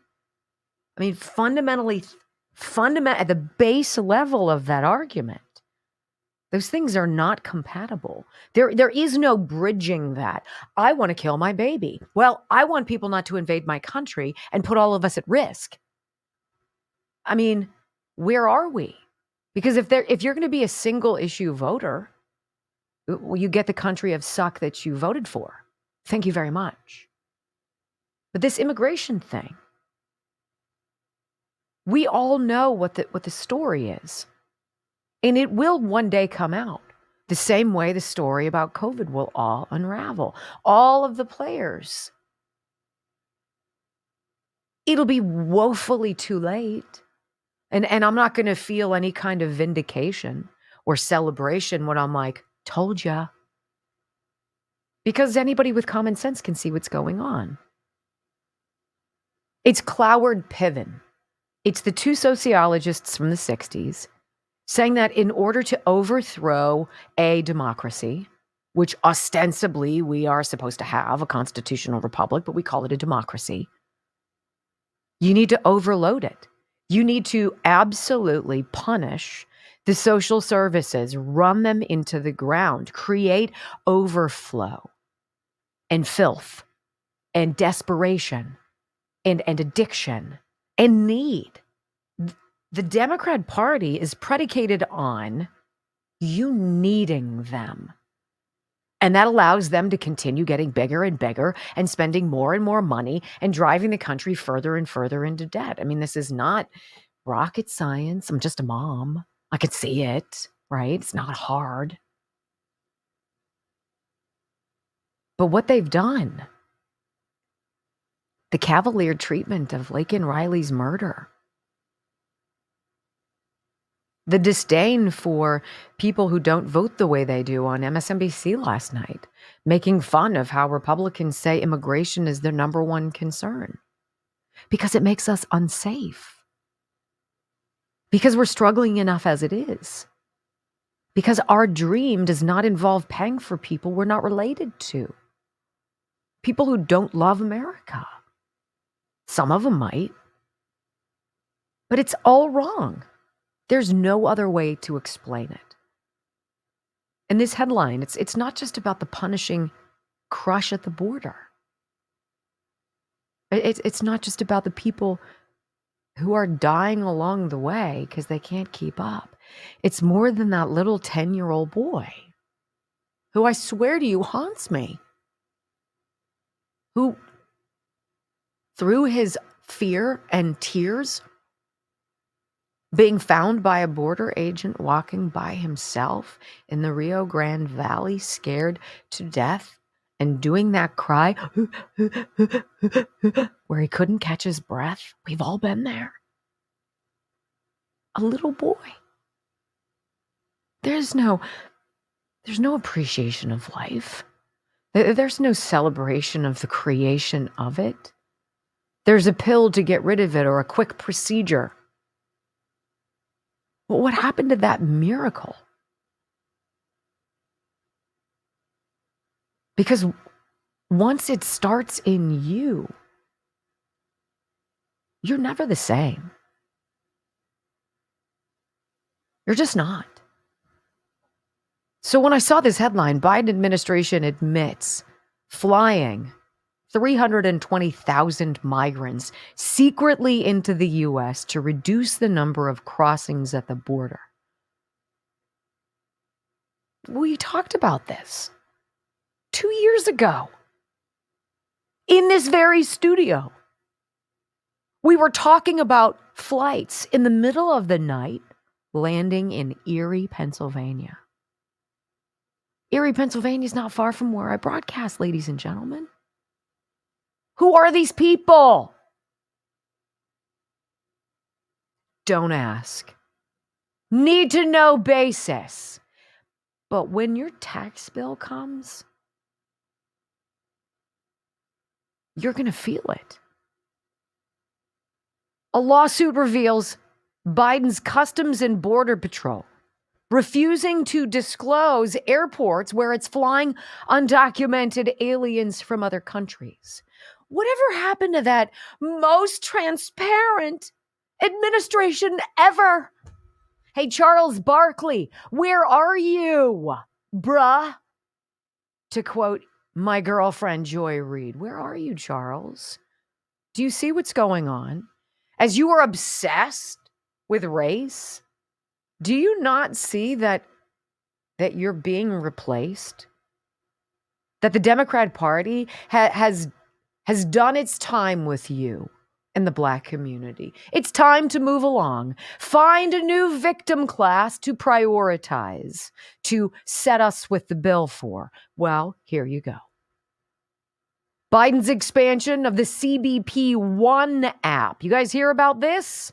The CBP One app allows migrants to apply for asylum in the freaking Darien Gap before they even get here. So that when they get here, the border, we've got a nice air-conditioned airplane for you to climb aboard. All expenses paid. What, you don't have documentation? That's okay. Get on anyway. What happens with you when you guys try to travel? You want to know what it's like as a family of 7? It's stressful. Especially when your children are young. You got car seats, you've got strollers, you've got the scanning thing. You got to stand like you're a convict against the wall. Machine whizzes around you. If you're lucky, you'll get felt up along the way in a pat down, right? As these people come on in. Where would you like to go? And then when they get here, oh, how about those prepaid debit cards? Is the Black community getting that? Is the white community getting that? Well, the alien community is getting that. Joe Biden's administration has admitted transporting migrants on secret flights into the U.S., and lawyers for its immigration agencies claim revealing the locations could create national security vulnerabilities. Are you out of your mind? Do you know what's a national security vulnerability? A migrant who never should have been here, who was arrested in Georgia and New York and who was allowed to stay here, who then beat Laken Riley's head in with a metal pole. That's a national security vulnerability. And Alejandro Mayorkas refused to even say her name. Hey, Charles Barkley, you know how you want us to say the names of all the people in the Black community who you believe have been wrongfully murdered at the hands of police? Say their names. Well, why won't your administration say hers?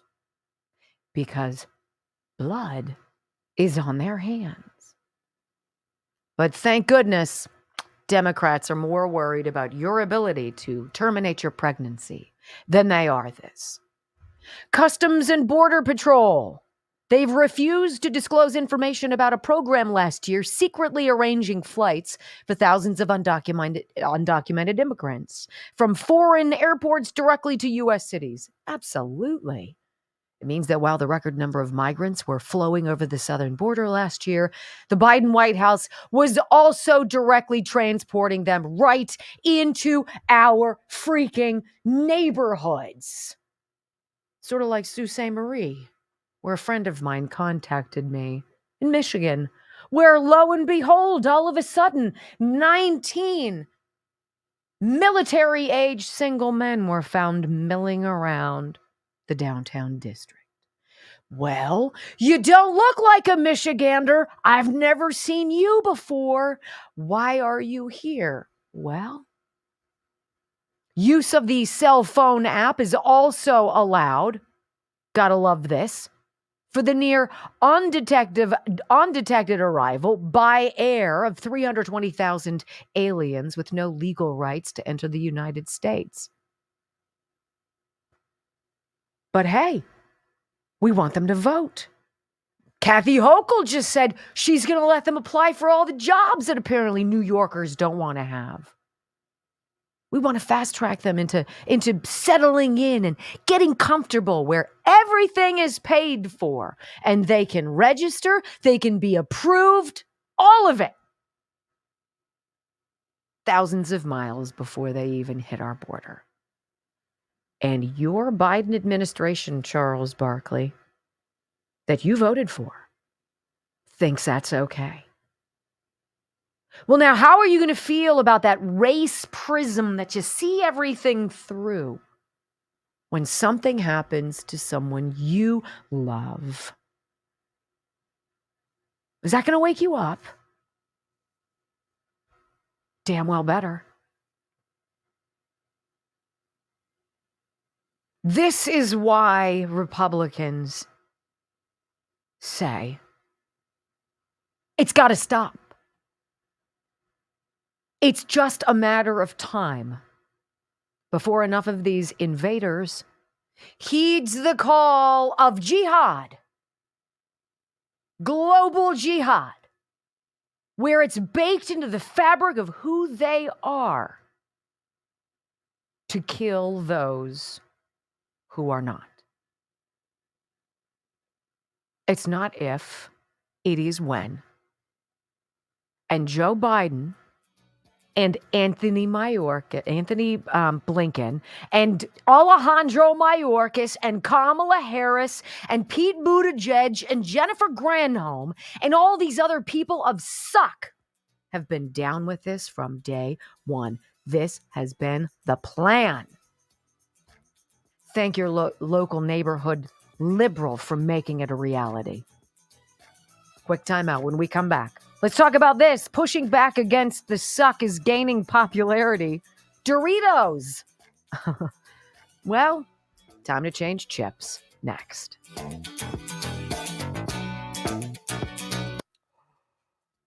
do love me some Cool Ranch. I know. Why do you and I like a lot of the same things? But I'm done. It's kind of creepy. We both think I'm great. That's All right, so I brought with me something that I believe in very much. I have no problem sleeping as long as there's no snoring around. I have no problem sleeping. I go to bed.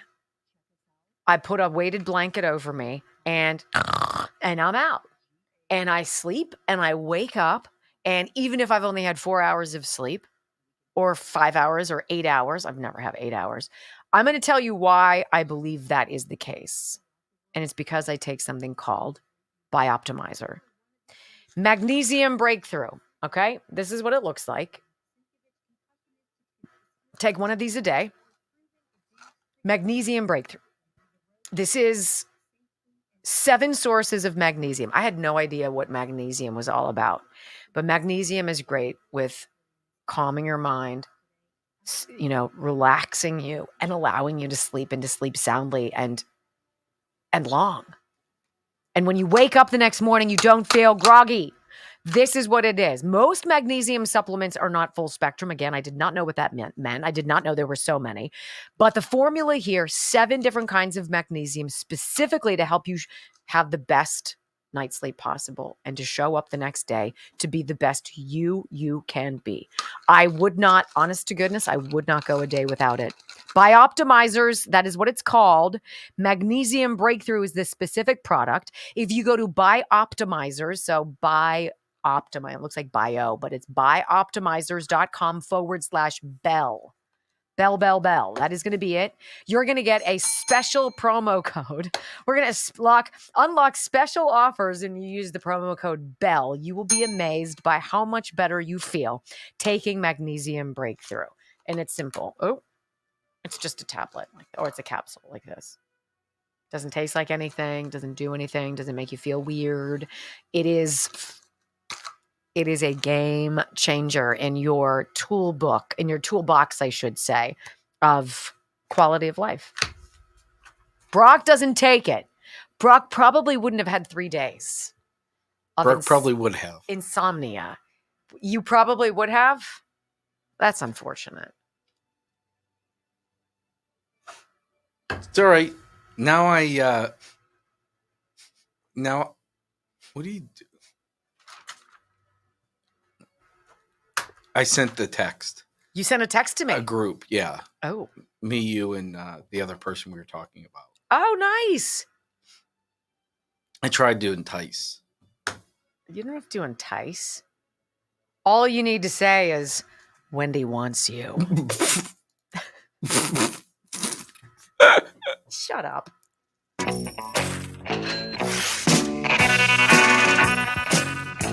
Well, from Bud Light to Doritos, can we say that the timeline of suck is getting shorter?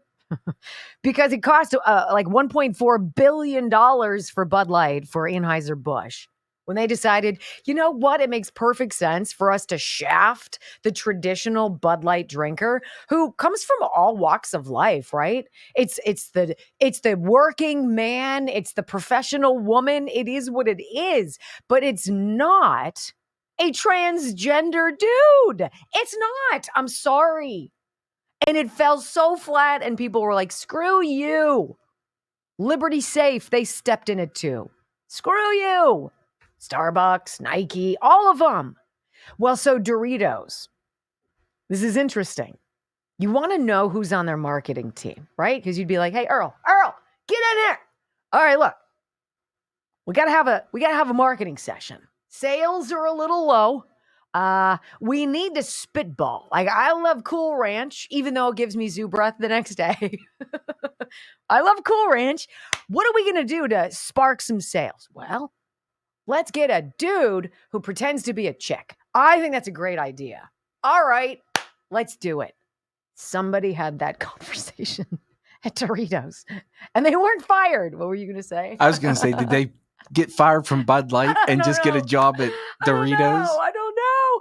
Doritos, this is from Fox Business. Doritos Spain fires transgender influencer over controversial tweets about doing thuggish things to a minor. Look, I'm done. I'm done with sexualizing kids. I'm done with normalizing trans. If you are a grown-up and you think that you've been born into the wrong body and you have the wherewithal, the means, and you're going to make that decision in your mind, you've researched it and you're going to be like, look, I got to do it. I got to do it. Godspeed. I hope it works. Whatever. I don't want to know about it. I don't want to pay about it. I pay for it. I don't care. They're forcing us to care. Transgender influencer Samantha Hudson was featured in a 50-second promo on Doritos' Spain Instagram account. How'd that go? Well, let's read about it. Doritos Spain, I think this was like less than a week, terminated their relationship with transgender influencer Yvonne Gonzalez Renedo, who goes by the stage name Samantha Hudson, after the company came under intense backlash for posting a video on Instagram featuring him.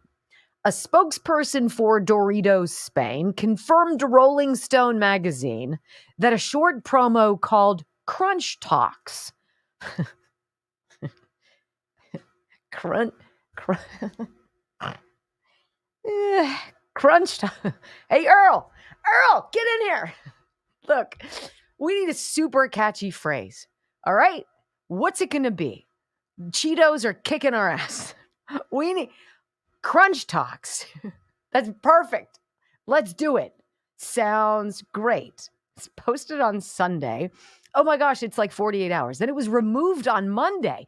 It emphasized that the video was not part of a larger brand ambassadorship campaign. The spokesperson also revealed that Hudson had been terminated from the company due to making controversial comments in the past. I'm no HR expert, but I'm just going to say, in today's age, after you see what happens when people are done with your suck, who wasn't paying attention to this? Quote, we've ended the relationship and stopped all related campaign activity due to the comments. Well, what kind of comments had been made? Hudson had made controversial statements on capitalism, the family, and even child sexual abuse. Who in the world didn't do their due diligence?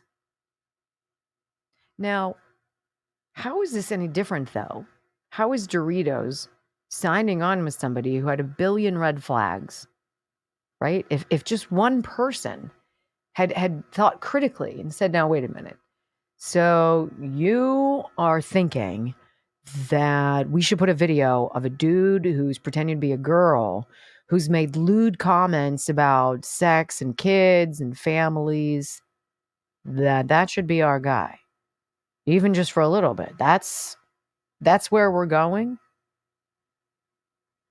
That to me is the first failure of about 1,000 that would ensue.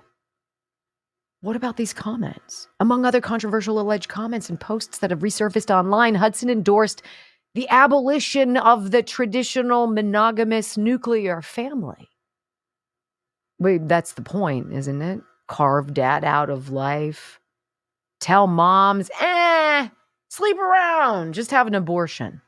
Create this toxic masculinity, make men effeminate and weak and limp. That's not what women want. That's not attractive any more than men out there want masculine women. I don't know about you guys, but tradition seems to work. Look at the Asian community. Look at Indians, people from India. What is it about these successful people? Traditional values, respect for the family unit. Now, the one takeaway here is that Doritos figured it out pretty quickly. It should never have come to this. It's like doctors not doing their due diligence before pushing vaccines. Well, I should probably see what the known side effects are. I trust the CDC. I'm sure they're not going to lead us wrong. Everybody get it. It's magic. This is Charles Barkley, ill-educated, reading only the headlines, not knowing about what he speaks. That is the danger that we are up against, ladies and gentlemen. Hour number 3. Holy Moses, is this day going fast. Hour number 3 of the Wendy Bell radio program on tap. And I've titled it this: Enough is Enough. And we're going to go to a small New York school where a principal says to a certain group of people, pack up and get out. And it's a trend. Next.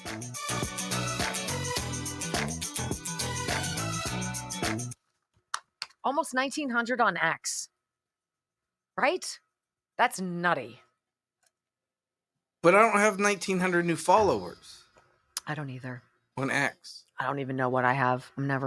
I personally like it very much. So do I. I enjoy, it's my favorite site. Michael, my son, we have an Instagram account. We have a TikTok account. And he has done an amazing job. Michael has taken us from 0 to over 50,000 followers on TikTok. And I think he was telling me that our videos on Instagram in just February, I think saw like 5 million views. That's pretty damn good for just a mom. Right? Working on tomorrow for 10:30 or 11. I love it. Let me tell you, and this is interesting. When was the last time you called a doctor's office and didn't get the phone tree? When was the last time you called and somebody answered the phone and was ready in the moment to talk to you, and they wanted to talk to you, and they were knowledgeable to talk to you, and they were able to help you and help you move along whatever medical journey you're on. Years. This is one of the things that's unique about the Simkovich Concussion Institute, is that they want to answer the phone, and the person who answers the phone is going to be able to help you as you say, look, I think something's wrong. I got hurt. My son got hurt on the pitch. I got into a car accident. I fell off the roof, whatever.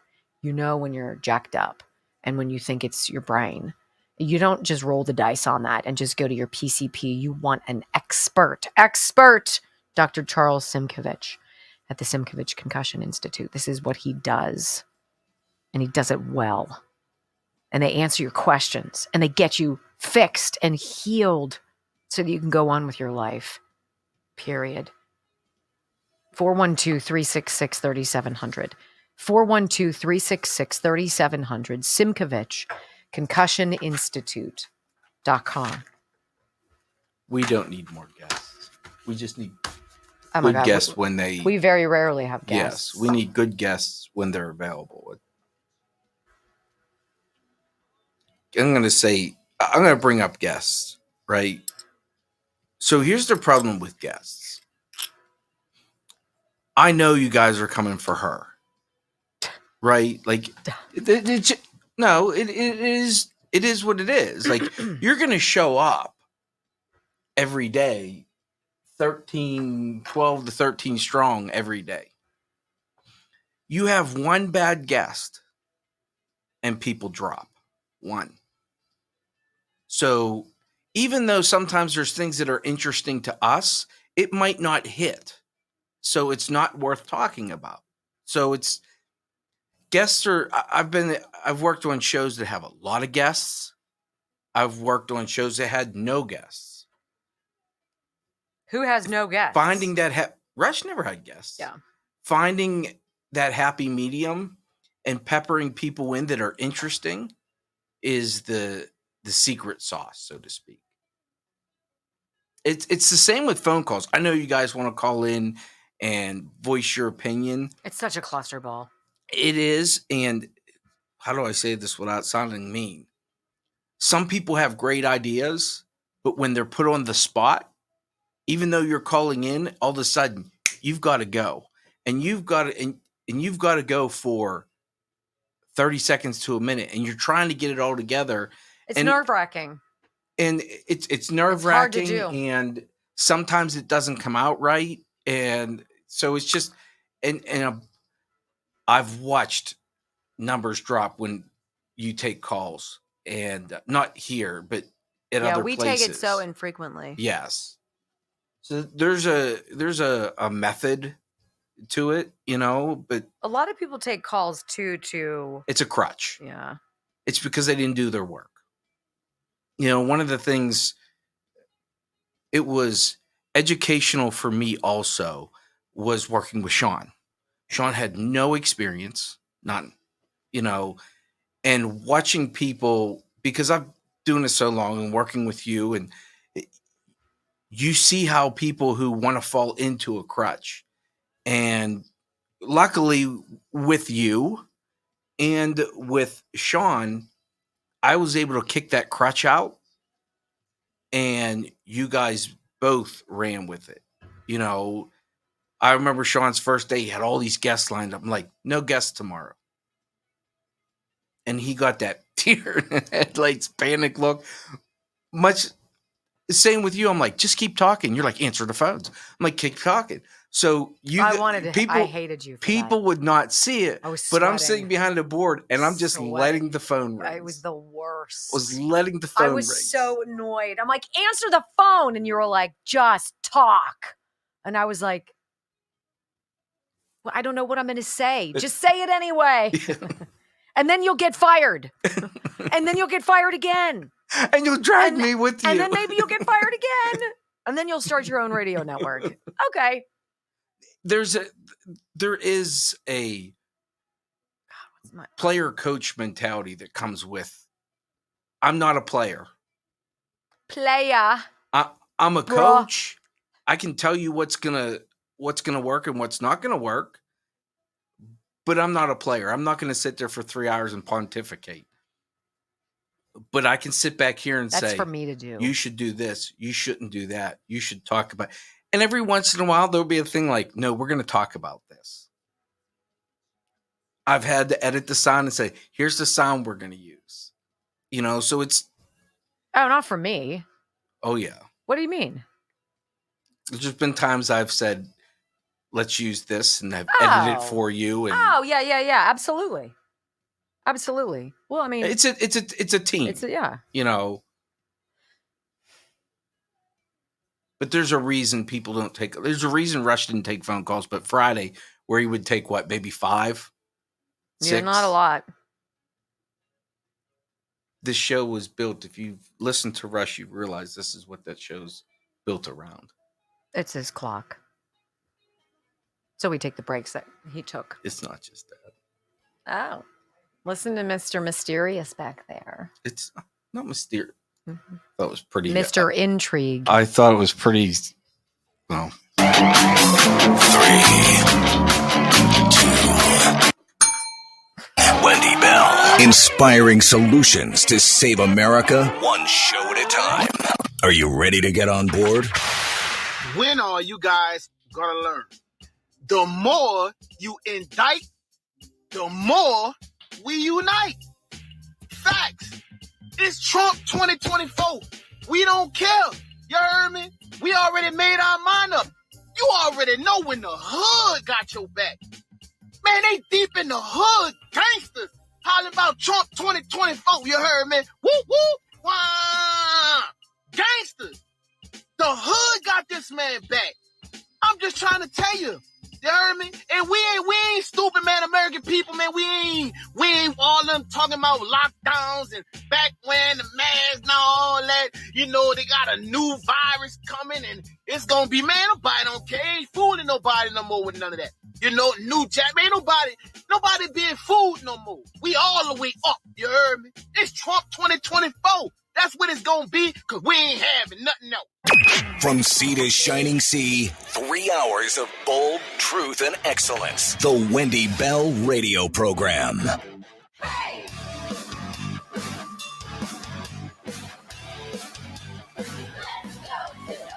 Welcome back. Hour number 3 of the Wendy Bell Radio Program. Delighted to be with you. There is a monster that is formed when people don't stand up and get involved.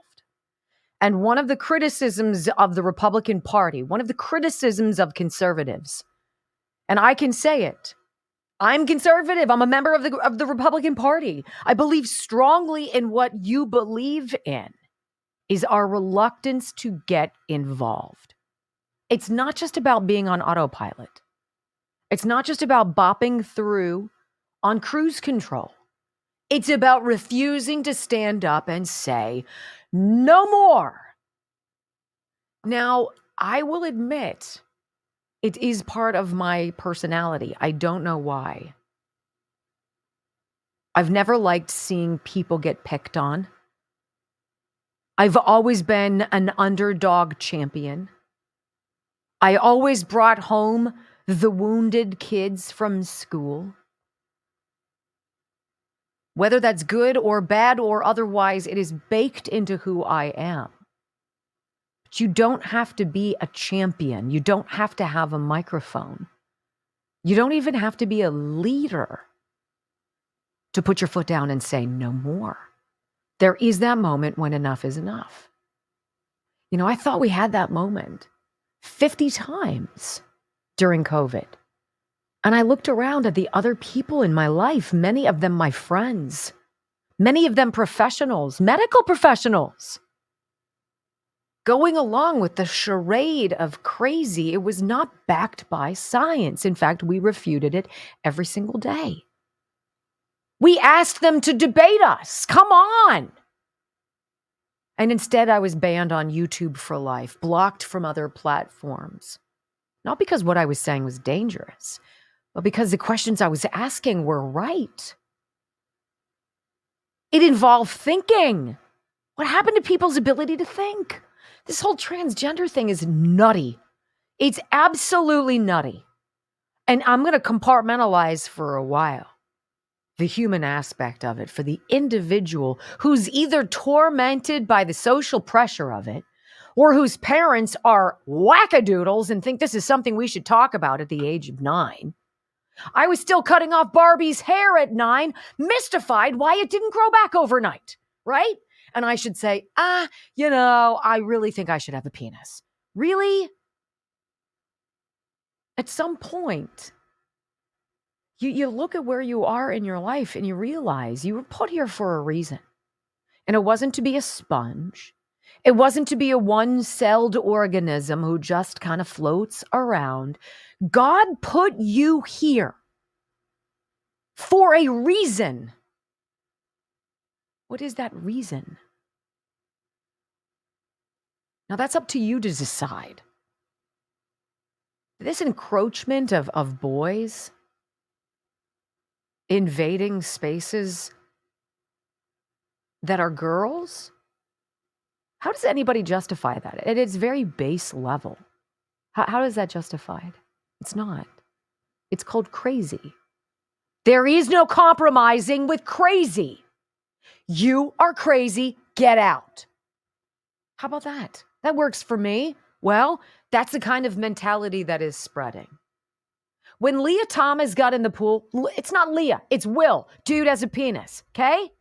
Guy's never going to have a uterus. He's never going to grow a baby. He's never going to lactate. Ever. Ever. You can sit here and dance all you want and say trans rights are human rights, but when you're crazy, interrupts my common sense, get out of the way. I don't have time for you. We followed this mid-Vermont Christian school, right? Where the coach on the team, coach of this guy is a small school, obviously faith-based. Something they do well is educate. And he looked at the roster or looked at the game schedule in his section and saw that some school with a trans guy who was 6 feet tall, 180 pounds, and could probably dunk was going to be playing them. And he said, you know what? I'm a dad of four daughters. I've coached all of my girls. It would be irresponsible for me to allow this game to continue. And you know what? I would fail my job as a man, as a protector, if I allowed this to proceed. And so the team forfeited. And so what did the Principals Association, Vermont, okay? All you need to know is Vermont. Vermont thinks Nikki Haley is the solution. Whatevs. Vermont, the home of Bernie Sanders. Some states won't be saved. It is what it is. The Vermont Principals Association decided to rain almighty hellfire down on this little school. And they didn't just say, you know what, that's unfortunate that you did that. We're going to rule and say, because you decided not to obey our woke bullcrap, we're going to kick you out and disqualify you for the season. They disqualified the school from everything for the whole year. Whether there was football or basketball or lacrosse or swimming or dance or music, you're disqualified. Screw you. He went to court. You want to play? Let's play. You want me to put on a loop all of the video from dudes beating the crap out of girls on the pitch, on the diamond, on the court? You want me to do that? Because we'll do that. And it looks like right now that coach is going to win his case. And that Principals Association can suck it. But here's a president, a university president of a small New York school who's drawn his line in the sand. He has said enough is enough. No more. Headline Breitbart, enough is enough. University president tells trans athletes, leave women's sports. The president of Houghton University, Houghton. And what bothers me about that is I actually looked for a phonetic pronouncer and heard one and have forgotten it. I think it's Houghton University. Failure on Monday called for an end to transgender athletes participating in female sports, saying it defies nature. Thank you. And it blurs the fundamental distinction between the sexes. There aren't shades of gray. This isn't nuance, you know?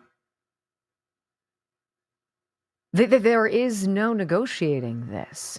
Dr. Wayne D. Lewis Jr., the 6th president of the private university in upstate New York, detailed his defense of women's collegiate athletics in a statement, noting Houghton is at Christian liberal arts college before qualifying his stance as not a religious one. He says it's a moral position, simply wrong to allow males to take over girls' and women's sports, just as other sports organizations have already made clear. The entire state of Louisiana. In fact, if I'm not mistaken, 18 states have stepped forward and said, you know what? We kind of had enough of your suck. We've kind of had enough of boys, right? Aroused boys showering with girls. You wouldn't let your daughter have a sleepover with a boy, would you? Hell no. You wouldn't let your son in his room with his girlfriend and the door closed, would you? Hell no. Why? Does it really need description? But we're going to be okay telling girls, you know what? It ain't no big deal. Sure, he's got a penis, and sure, he's attracted to you. You can tell. Just don't worry about it, because if you make a fuss, well, that makes you a hater. Pack up and get the hell out. Done. This is what Lewis wrote. Biological males' participation in women's athletics is wrong. Enough said. Do we need to go on? I don't need any further edification. He's correct. Most Americans and most of the world know it's wrong.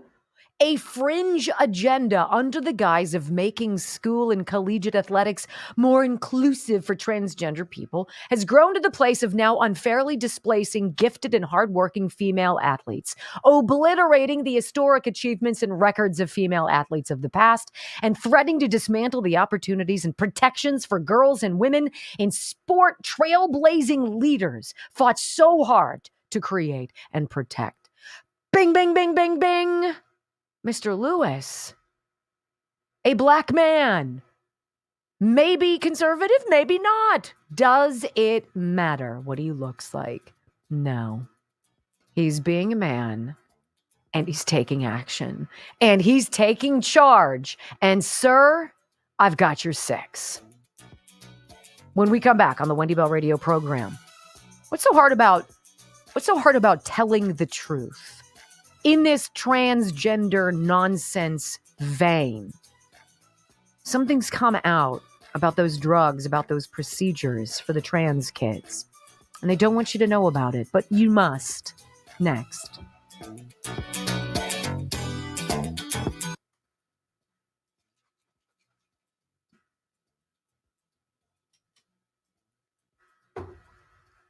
You guys know how I love watching, or rather holding, challenge coins that come from military veterans and police officers.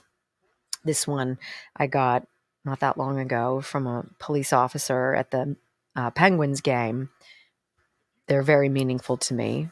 And there's something very soothing about holding it in my hand, the feel of it. It's cool. It's round. It means something. I'd love to do that and take it out of this case. This is a silver coin from Texas Bullion Exchange. And as Joe and I are fortunate, our parents are both still alive. All 4 of them are still alive. And I know they're all thinking about how can they pare down their estate and gift it to their children and grandchildren before the greedy government comes in and tries to take half.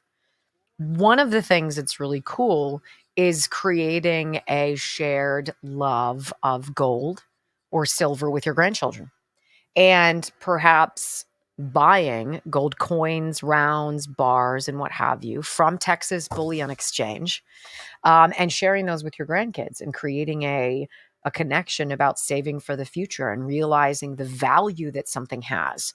And the connection there is Texas Bullion Exchange, texasbullion.com, texasbullion.com. They'll get you go to a page and then they'll give you a guide that helps you understand what getting precious metals in your portfolio is all about, because we can all do it.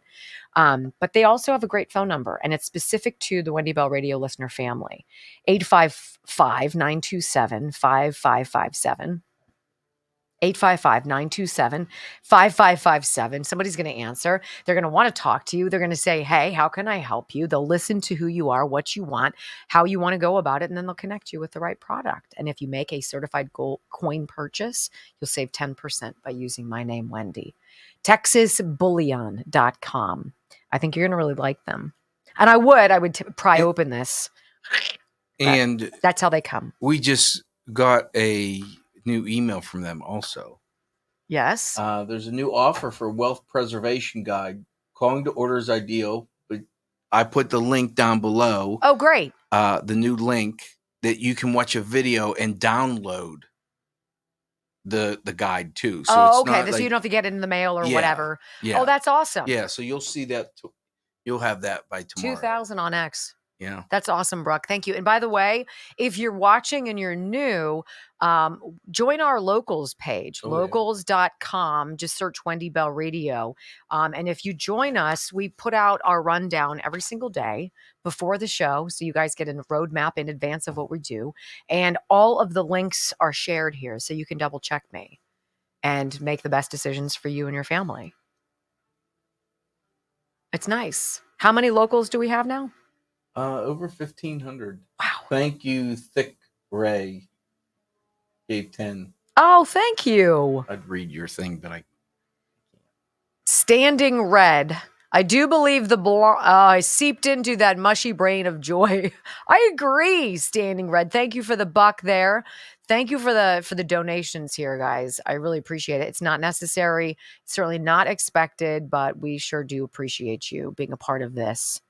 Considering we self-syndicated, we did this ourselves. We built our own studio. Brock designed the logo. We created it all. We pay rent, right? We pay to uplink our stuff so that radio stations can take it for free. That's how passionate we are. So thank you for being a part of it. We appreciate you. I love that university president. Is he your boyfriend? He's not my boyfriend. All right, headline on The Telegraph. So this is from London. These conversations have to be had because we cannot be quiet again and let this kind of crazy infiltrate our country. The damage that has been done to our children, the years of learning that they have lost. Kids are not collateral. They're the most precious things in our lives. And this transgender thing is just, it's ridiculous. And it has to be stopped. So here's the headline. Doctors admit link between transgender hormone therapy and cancer in leaked emails. You know, just thinking about that brings me back to when the FDA went before the court and said, hey, in the throes of the vaccine, of Operation Warp Speed and all of this stuff, hey, we with the FDA, who fast-tracked this crap, you know, it would be beneficial. There's so many pages of documents. Like, it would take forever for us to get them to you. We'd like to ask for 50 to 75 years. We'll get them 75 years ought to do it. What do you say? You know who asks that? 75 years to put things on a shelf so that we don't get access to them. 75 years for them to live in the darkness so nobody knows exactly what happened and how injured everybody was, right? 75 years. That's what the FDA wanted. This is no different. Shh. They know what they're doing is wrong, but they're making money. And truly evil people value money more than they do the body that they mutilate. That's disgusting. That's enough is enough. Doctors on a leading transgender healthcare body have admitted that patients have developed cancer owing to the effects of hormone treatment. Isn't that a full stop to you? Like, is somebody getting some turbo cancer? Isn't that like okay, I have a line in the sand. You getting sick and dying? That's a big one. Big one. Nope. Let's proceed. Nothing to see here. The cache of files from the World Professional Association for Transgender Health, that there is such a thing, which sets guidelines that have influenced NHS treatment. NHS, I guess that's National Hormone. No, I have no idea what that stands for. Show that doctors are carrying out life-changing surgery and prescribing puberty blockers, even though they're aware the adults and the children may not fully understand the long-term ramifications. One doctor talked about a transgender person who died of cancer as a result of his hormone treatment. Quote, I have one transition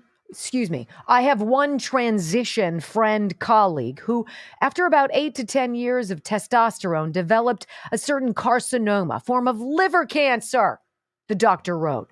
To the best of my knowledge, it was linked to his hormone treatment. It was so advanced that he opted for palliative care and died a couple of months later. Now, normal, rational people are like, what? Wait a minute. What did you just say? Cancer, death? And you're saying, yeah, it's connected, and you're still doing this? It's not clear from the documents if the person who died was made aware or knew about the side effect. Need to know basis. Why would we tell you? Another said they would go ahead with a double mastectomy called top surgery on a 16-year-old girl, even though hormones had likely given her liver cancer. Quote, the oncologist and surgeon both have indicated that the likely offended agents are the hormones, the doctor wrote. We're prepared to support the patient any way we can, i.e. chop off their breasts when medically stable. A gender therapist said they had only turned one person for treatment down in 15 years. Quote, I've also intervened on behalf of people who've been diagnosed with major depressive disorder, complex post-traumatic stress disorder, homeless, and got at least a testicle removal, they said. At some point, and you don't have to be a parent, you don't have to have your own DNA skin in the game.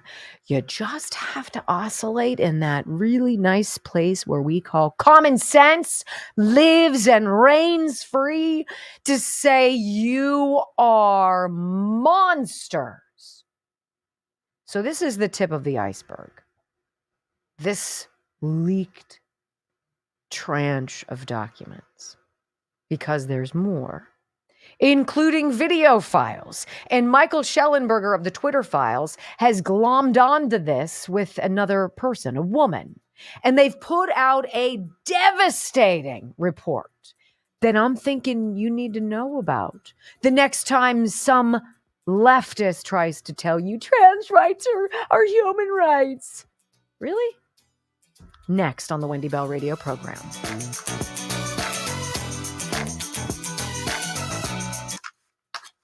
Hey, you never responded to my lib thing. That's fine.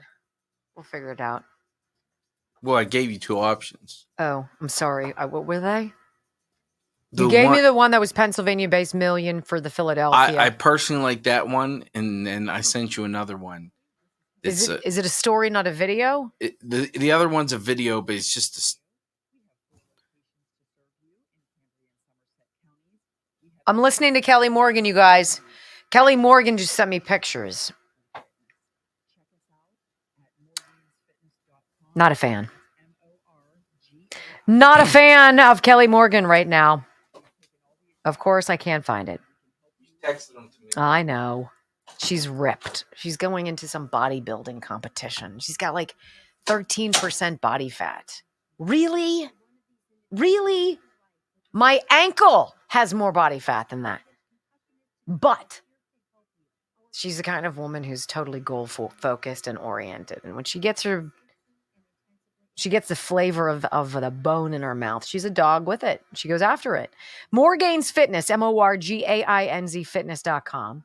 Pretty special. 4 locations in Somerset County, also in Cambria County in Western Pennsylvania. So these are brick and mortar locations where you can go in and you can be like, look, I've never been to a gym. I've never lifted a weight, but my ass has gotten fat and I'm tired of it. I want to do some crunches. I need to get my core strength set. I don't want to end up going to Dr. Richard Rafferty. I want to have strength. I want to be strong. I want all of it. Help me out. And that's where you go to achieve your goals. 90-day Ignite. Kelly does this program and she might be full right now, where she'll help you with all of the blood testing, the body composition analysis and all that stuff, and help devise a plan for you, meal plan and weight loss plan, so you can stay fit, learn how to lift weights, get exercise. She's an Air Force veteran. She's a mom. She's my friend, and I like her a lot. Morgain's Fitness, MORGAINZ fitness.com. Simple as that. Look at 2076 on Twitter. It's always going to be Twitter to me. Isn't it always going to be to you? It's not X, it's Twitter. I hate X. It just makes me feel stupid. Shouldn't you have taken that a little sooner? Someone has epilepsy. Someone needs to take care of it. Really? Really? I just saw him take his pill. So what? I just want to nag you. So, I mean, just allow me to nag you, for God's sakes. So My what do you kids are want to getting do for too old. 11:30 or 11:50? The second guy's just disturbing. I don't really want to play it, but it was Then don't. the craziest thing. Then don't. We'll do. I thought the other one tied in well with. Well, and then with Fetterman pulling. Did you see that? Huh? Did you see Fetterman pulled his support of that bill? Oh, no. Yeah, that's But insane. apparently it's in a bill that they're going to be voting on today. Yeah. Well. Which is part of the omnibus stuff, the mini bus, whatever they want to call it. We want one issue voting. Because they know this shizzle would not pass. Correct. I don't disagree. So how are we doing out there? Same as we always do? I have 74 bobby pins in my hair. Wendy is going all mama. No, she just likes to nag me. Me taking them now as opposed to 2 hours ago is not going to make a difference.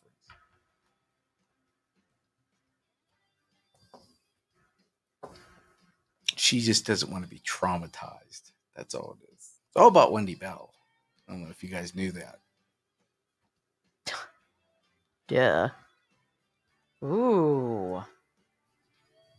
We are officially changing the on-stream. Oh, so I got it from Ryan from Texas Bullion 2. I know. I'm just reading it as well. That's awesome. I think that's smart. I like them. I think Texas Bullion, they're a smart company. They care about helping people, and they're really good about what they do. If your job is precious metals, you better know a lot about precious metals, and they do. Makes sense. Is today going by fast? Yes.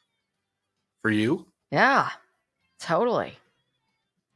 Boy, I hate those days. Why? Because you have to leave me. Oh, right. Isn't that cute? Oh, he wants it to drag indefinitely. That thing was dripping and soaked in sarcasm. Oh. Like. Aw. That wasn't very friendly. So in honor of ditching Cool Ranch Doritos yesterday, I had 2 small bags of Cheetos instead. Thank you very much. I think they're made by the same company. Are they? I'm pretty sure. Yeah, but it doesn't say Doritos on it. It says Cheetos. Well, then there's that. I am a chip monster. I could eat chips Okay? At some point, everything stops. Like at some point during COVID, during phase 1, when it was known that there were 1,223 deaths, in phase freaking 1, that was a full stop, no more crazy train stops. What happened? Well, the people in charge are corrupt and greedy. The people who are not corrupt and greedy didn't stand up and say something. And so as a consequence, we have been swirling collective in a giant toilet bowl of filth. Transgender issues and mental illness go hand in hand. I'm not a psychologist. I've done enough reading and I have common sense. And this suggests if you feel the same way, we're on the right path here. And I just, there's so many things that just walking through the process of how crazy, how inhumane, how immoral. Like, how do people go home knowing that they've mutilated a perfect pair of breasts off a 12-year-old girl, 13-year-old girl? How do you go home knowing what you know and cash that check? I don't know. But it's going on all over the country, ladies and gentlemen. The Twitter files helped expose how federal officials from the White House on down coordinated with and pressured tech platforms to remove challenges to preferred narratives on COVID-19, particularly the safety and effectiveness of the vaccines. Why I got banned? Because I said, you know what? Show me. Show me your trial data. Don't ask to put it on a shelf for 75 freaking years. If it's as good as you say it is, if it's magic, if as Rachel Maddow says, it stops with you. You get the shot, the virus stops with you. If that's the case, show it, prove it. Should I be the only person asking this? Shouldn't doctors, before they say to all their patients, oh, get it. Get it. Shouldn't they have been paying attention and asking questions too? Of course. A tranche of internal discussions among leaders and practitioners in the so-called gender-affirming care industry stands to amplify concerns about the safety and effectiveness of puberty blockers, cross-sex hormones, and genital surgeries on children with gender dysphoria. We have a lot of kids who just need to be loved, okay? They just need parents to not be indoctrinated. That's not happening. They show members of the World Professional Association for Transgender Health admitting that some young patients or colleagues developed life-threatening medical conditions or even died after years of treatment. Full stop. Ends now. That's not a conservative thing. That's called a decent human being thing. These are more serious than the sexual dysfunction and developmental problems such as sterilization, inability to orgasm, weaker bones, and sudden spikes in brain pressure, already reflected in research and even federal guidance on gender-affirming care. Crazy train! The files, called WPATH files, came from one or more people with access to the organization's member discussion forum, whose conversations confirm that transgender medicine is neither scientific nor medical. Twitter files journalist and contrarian environmentalist Michael Schellenberger wrote in a lengthy X thread Monday night. So they summarized and they posted the leaked communications, which appear to have been copied from printouts based on original in-office memos among these people. News Nation did a really nice job. They have a correspondent who's on this. It's a 6-minute story, very unusual in television. We break it down into some nuggets for you because I want you to hear what this fellow is reporting. He is going to tell you exactly what is in these files, and you're going to hear from Michael Schellenberger himself. When anybody wants to tell you transgender rights are human rights, you can tell them to sit down. Audio soundbite number 1. This video is from an internal panel discussion from WPATH, an interdisciplinary medical association devoted to transgender health and gender medicine. To understand their significance in this space, the major American medical groups recognize WPATH's standards of care as the authoritative standards for the provision of transgender health care. Some of the Dutch researchers gave some data about young adults who had transitioned and reproductive regret. And it's there. And I don't think any of that surprises us. But the video, released in a report called the WPATH Files, shows doctors and therapists talking internally about cases and issues around medical transition for minors. It's pretty shocking. You don't need to be an expert in medical science to read these conversations and come away absolutely shocked at the things they're describing, how they're sort of making it up as they go along. Michael Schellenberger, a journalist who was part of the team who released the Twitter files, along with report author Mia Hughes, is releasing the WPATH files in their totality for all to see. Making it up as you go along when it comes to science? And then there's this mystery. Why doesn't anybody want to get those boosters? Because you've ruined science. You've lied. You've fudged data. You pushed something that you knew was wrong. And now you want to silence people who want to talk about the side effects, who are afraid. You want to cover up what's been going on. And then you expect us to believe you and to come back? Are you out of your mind? But the report goes on, and it shows these internal conversations among doctors on this panel. It's like a 6-way panel. They're on a Zoom call, and the guy who's talking is like some endocrinologist guy. And he's like, hey, it's hard to tell these young patients who don't really understand because they cut Barbie's hair off and think it grows back. They don't understand what's going on if we completely ruin their bodies. They don't realize that they're not going to be able to have sexual pleasure. They don't realize they're not going to be able to give birth. They know all of this. Listen. The report argues WPATH is pushing, quote, pseudoscientific surgical and hormonal experiments on children, adolescents, and vulnerable adults, and calls on the government to initiate bipartisan national inquiry to investigate how activists with little respect for the Hippocratic Oath could have risen to such prominence as to set the standards of care for an entire field of medicine. In one internal conversation, you see a doctor responding to a nurse practitioner who is struggling with how to handle a patient with PTSD, major depressive disorder, observed dissociations, and schizoid typical traits who wishes to go on hormone therapy. The doctor writes, I'm missing why you are perplexed. The mere presence of psychiatric illness should not block a person's ability to start hormones. We're seeing discussions of giving a 10-year-old girl puberty blockers, giving treatments to 13-year-old with developmental delays. There's a case of a person with schizophrenia who's also homeless. They're talking about performing genital surgeries on this person. While these exchanges among gender care professionals point to some of the many challenges in the rapidly evolving field, Schellenberger believes they point to a bigger problem. I think at the heart of it is the proof that the files offer that the patients and the parents are not giving their informed consent. When we're doing informed consent, I know that that's still a big lacuna of that we do it, we try to talk about it, but most of the kids are nowhere in any kind of a brain space to really, really, really talk about it in a serious way. Not able to talk about what comes down the road, but you want us to believe that they're old enough to determine that they're ready to change who they are.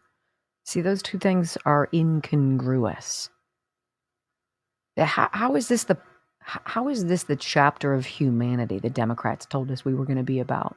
This was going to be such a new day, a new dawn with Joe Biden at the helm. And all it has been is suck. And this is the real kick in the pants. The author of the report joins in, and she's going to say, she describes how this endocrinologist is discussing these fertility preservation ideas among young girls. Like, did you know that if you do this, you're not going to be able to have a baby? Listen to this. We've got a pediatric endocrinologist who very clearly knows that these young people, these adolescents, cannot understand lifelong sterility. He says when he's talking about fertility preservation with a 13-year-old, it's like talking to a blank wall. It's always a good theory that you talk about fertility preservation with a 14-year-old, but I know I'm talking to a blank wall. And the same would happen for a cisgender kid, right? They'd be like, ew, kids, babies, gross. He says, they'll say, ooh, baby's gross, which is, of course, a perfectly natural teenage reaction. I was once a 13-year-old girl. That would have been my reaction. I'm now in my 40s. I have 3 children, and they are my entire life because I was allowed to grow and mature and change. And then this doctor also sees that there's regret because he sees the adolescents when they come back in their 20s and they've met someone and they want to settle down, and he says to them, I think now that I follow a lot of kids into their mid-20s, I'm always like, oh, the dog isn't doing it for you, right? Yeah, they're like, no, I just found this, wonderful partner and now we're kids and da-da-da. So I think, it doesn't surprise me. It doesn't surprise me. I know I could tell people when they're little, hey, well, when you do this, you're not going to ever be able to have a baby. You're never going to be able to do this or that. Oh, well. See, whether or not this fires you up the way it angers me, you need to know the truth. And the only way we're getting the truth is from leaked documents, FOIA requests, and a handful of journalists who don't suck. And shows like this. Do not go anywhere. Lib of the Week is on deck next. It's worthwhile.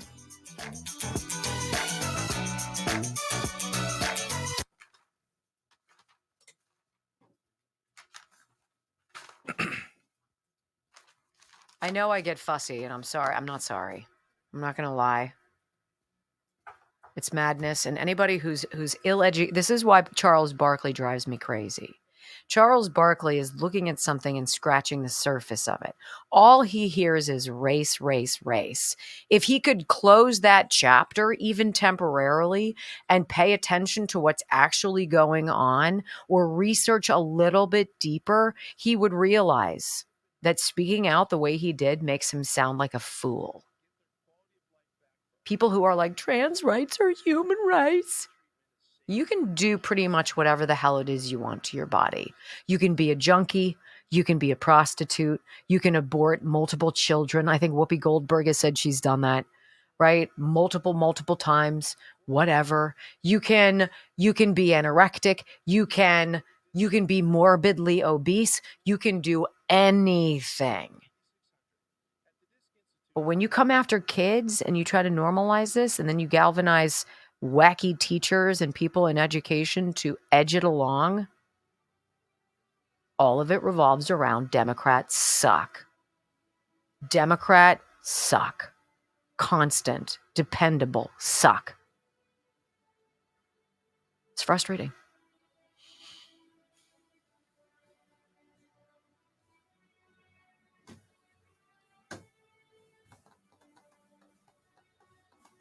Brock, did you see Scott Pelley with the Moms for Liberty? I did not. I knew about it. I made the mistake of watching that before I went to bed last he's night. a douche joke. They all are. He is a condescending, Look at the people. Ass. This is all you need to know about CBS. Catherine, how do you say her last name? Harridge. Fired. Laura Logan, fired. 2 of the most respected journalists while working there, fired both. That's all you need to know. That's it. They keep Chris Wallace, Anderson Cooper, Jake Tapper, who looked like he was going to cry. Scott Pelley. Nora O'Donnell. What a zero, an abject zero. Your contributions are negative to the country's consciousness, negative, because you peddle in lies. And then you try to point fingers at people like me who are like, prove it. Prove it, Charles Barkley. Prove it. Tell me what. That's why they don't go on prove shows. It. Tell me what did Donald Trump do? Prove it. This was requested, so I like to please some people. Not me. Well, Wow.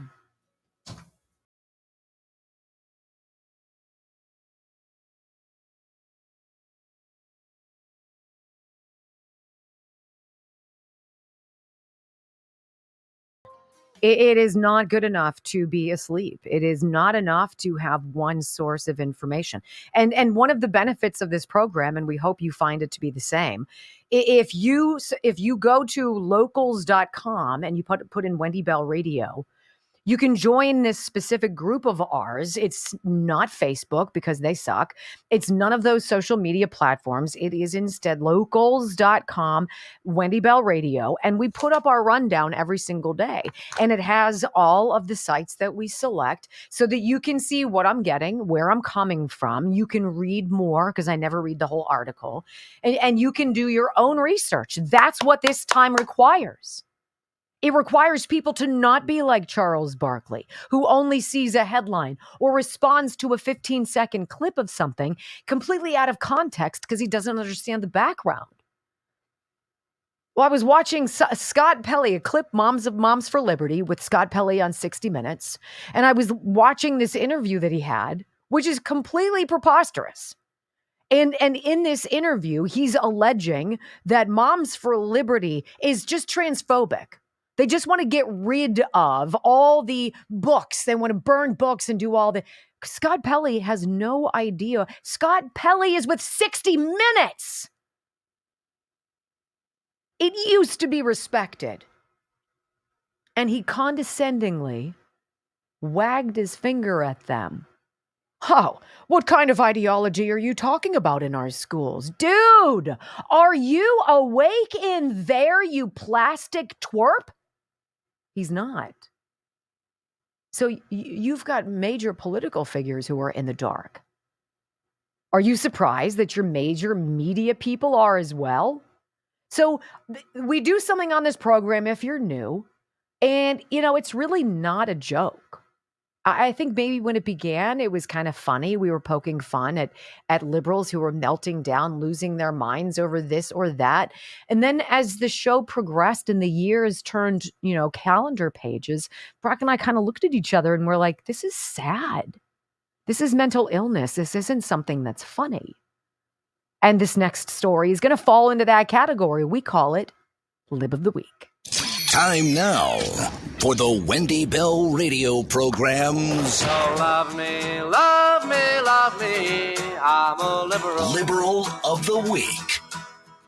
And I bring up Scott Pelley and the 60 Minutes interview with Moms for Liberty. Moms for Liberty, what does that mean? It means moms who are awakened, moms who are taking action, moms who are getting involved, who believe that education should be about history and math and science and reading. And you should leave the 1619 project. You should leave your rainbow flag somewhere else. There is no room for that in our educational system. Stop preying on our kids. Stop trying to drive a wedge between us and the most precious people in our lives. And Scott Pelley is incredulous. Well, where is that happening? What a turd. Well, hey, Scott, I got news for you. You and Charles, you and Chuck. I got a word for you boys. Okay, bruh, if we're going to quote our girlfriend Joy Reid, bruh. Breaking. The Senate Appropriations Committee released a spending bill, which is being voted on today. It includes $1 million of your taxpayer dollars to go towards renovating an LGBTQ center in Pennsylvania, which, by the way, last year or 2022 got $650,000 as some kind of a safe place for questioning or at-risk LGBTQ youth. Is it really what it is? Because apparently this LGBTQ center in Pennsylvania, Philadelphia, of course, which boasts rooms to try bondage. I'm going to presume that's what BDSM is. Is that what that is? I don't know. I'm so prude. I don't know. I guess tying each other up, whatever, and sex fetishes, and hosts all this bondage and sex kink parties. There's even a kink party happening there this weekend. So Libs of TikTok sends it out directly on Twitter to Bob Casey, the most boring senator ever, and John Fetterman. And says, hey, you guys, You know what you're voting on? Because I don't know about you. I don't need $1 million to go to some let's teach kids about kink. Oh, that's not going on, says Scott Pelley. Well, apparently it is. Here it is. And you can see it. $1 million. Oh, Casey and Fetterman, sign up to it to say yes. We agree with this. This is wonderful. Well, John Fetterman, to your credit, sir, I have been critical and I have been honest about you. I've covered you and I've thought you've been a blithering moron, which is most times. We did not make fun of your disability because it's not funny. But somehow you seem to have more common sense than a vast majority of even Republicans in the Senate. He sends a note to the Honorable Cindy Hyde-Smith, ranking member of the Senate Committee on Appropriations, after Libs of TikTok told John Fetterman, hey, did you know $1 million in your appropriations bill that you're voting on Wednesday? Well, that goes to creating some kind of a safe place for kids to learn about kink and bondage in Philly. John Fetterman does this. Dear Ranking Member Hyde-Smith, this is a direct letter to her. After further review, I'm writing to withdraw my support and request the removal of the below fiscal year 2024 congressionally directed spending project included in the Senate Transportation, Housing, and Urban Development bill. Sincerely, John Fetterman. Good for you, sir. Good for you. So while Lib of the Week is the madness of spending more money to do more dangerous things with our kids, are you listening, Scott Pelley or Chuck? There's some hope on the horizon, friends. Come on back tomorrow. We do this every day, and you are always invited. Until then, peace.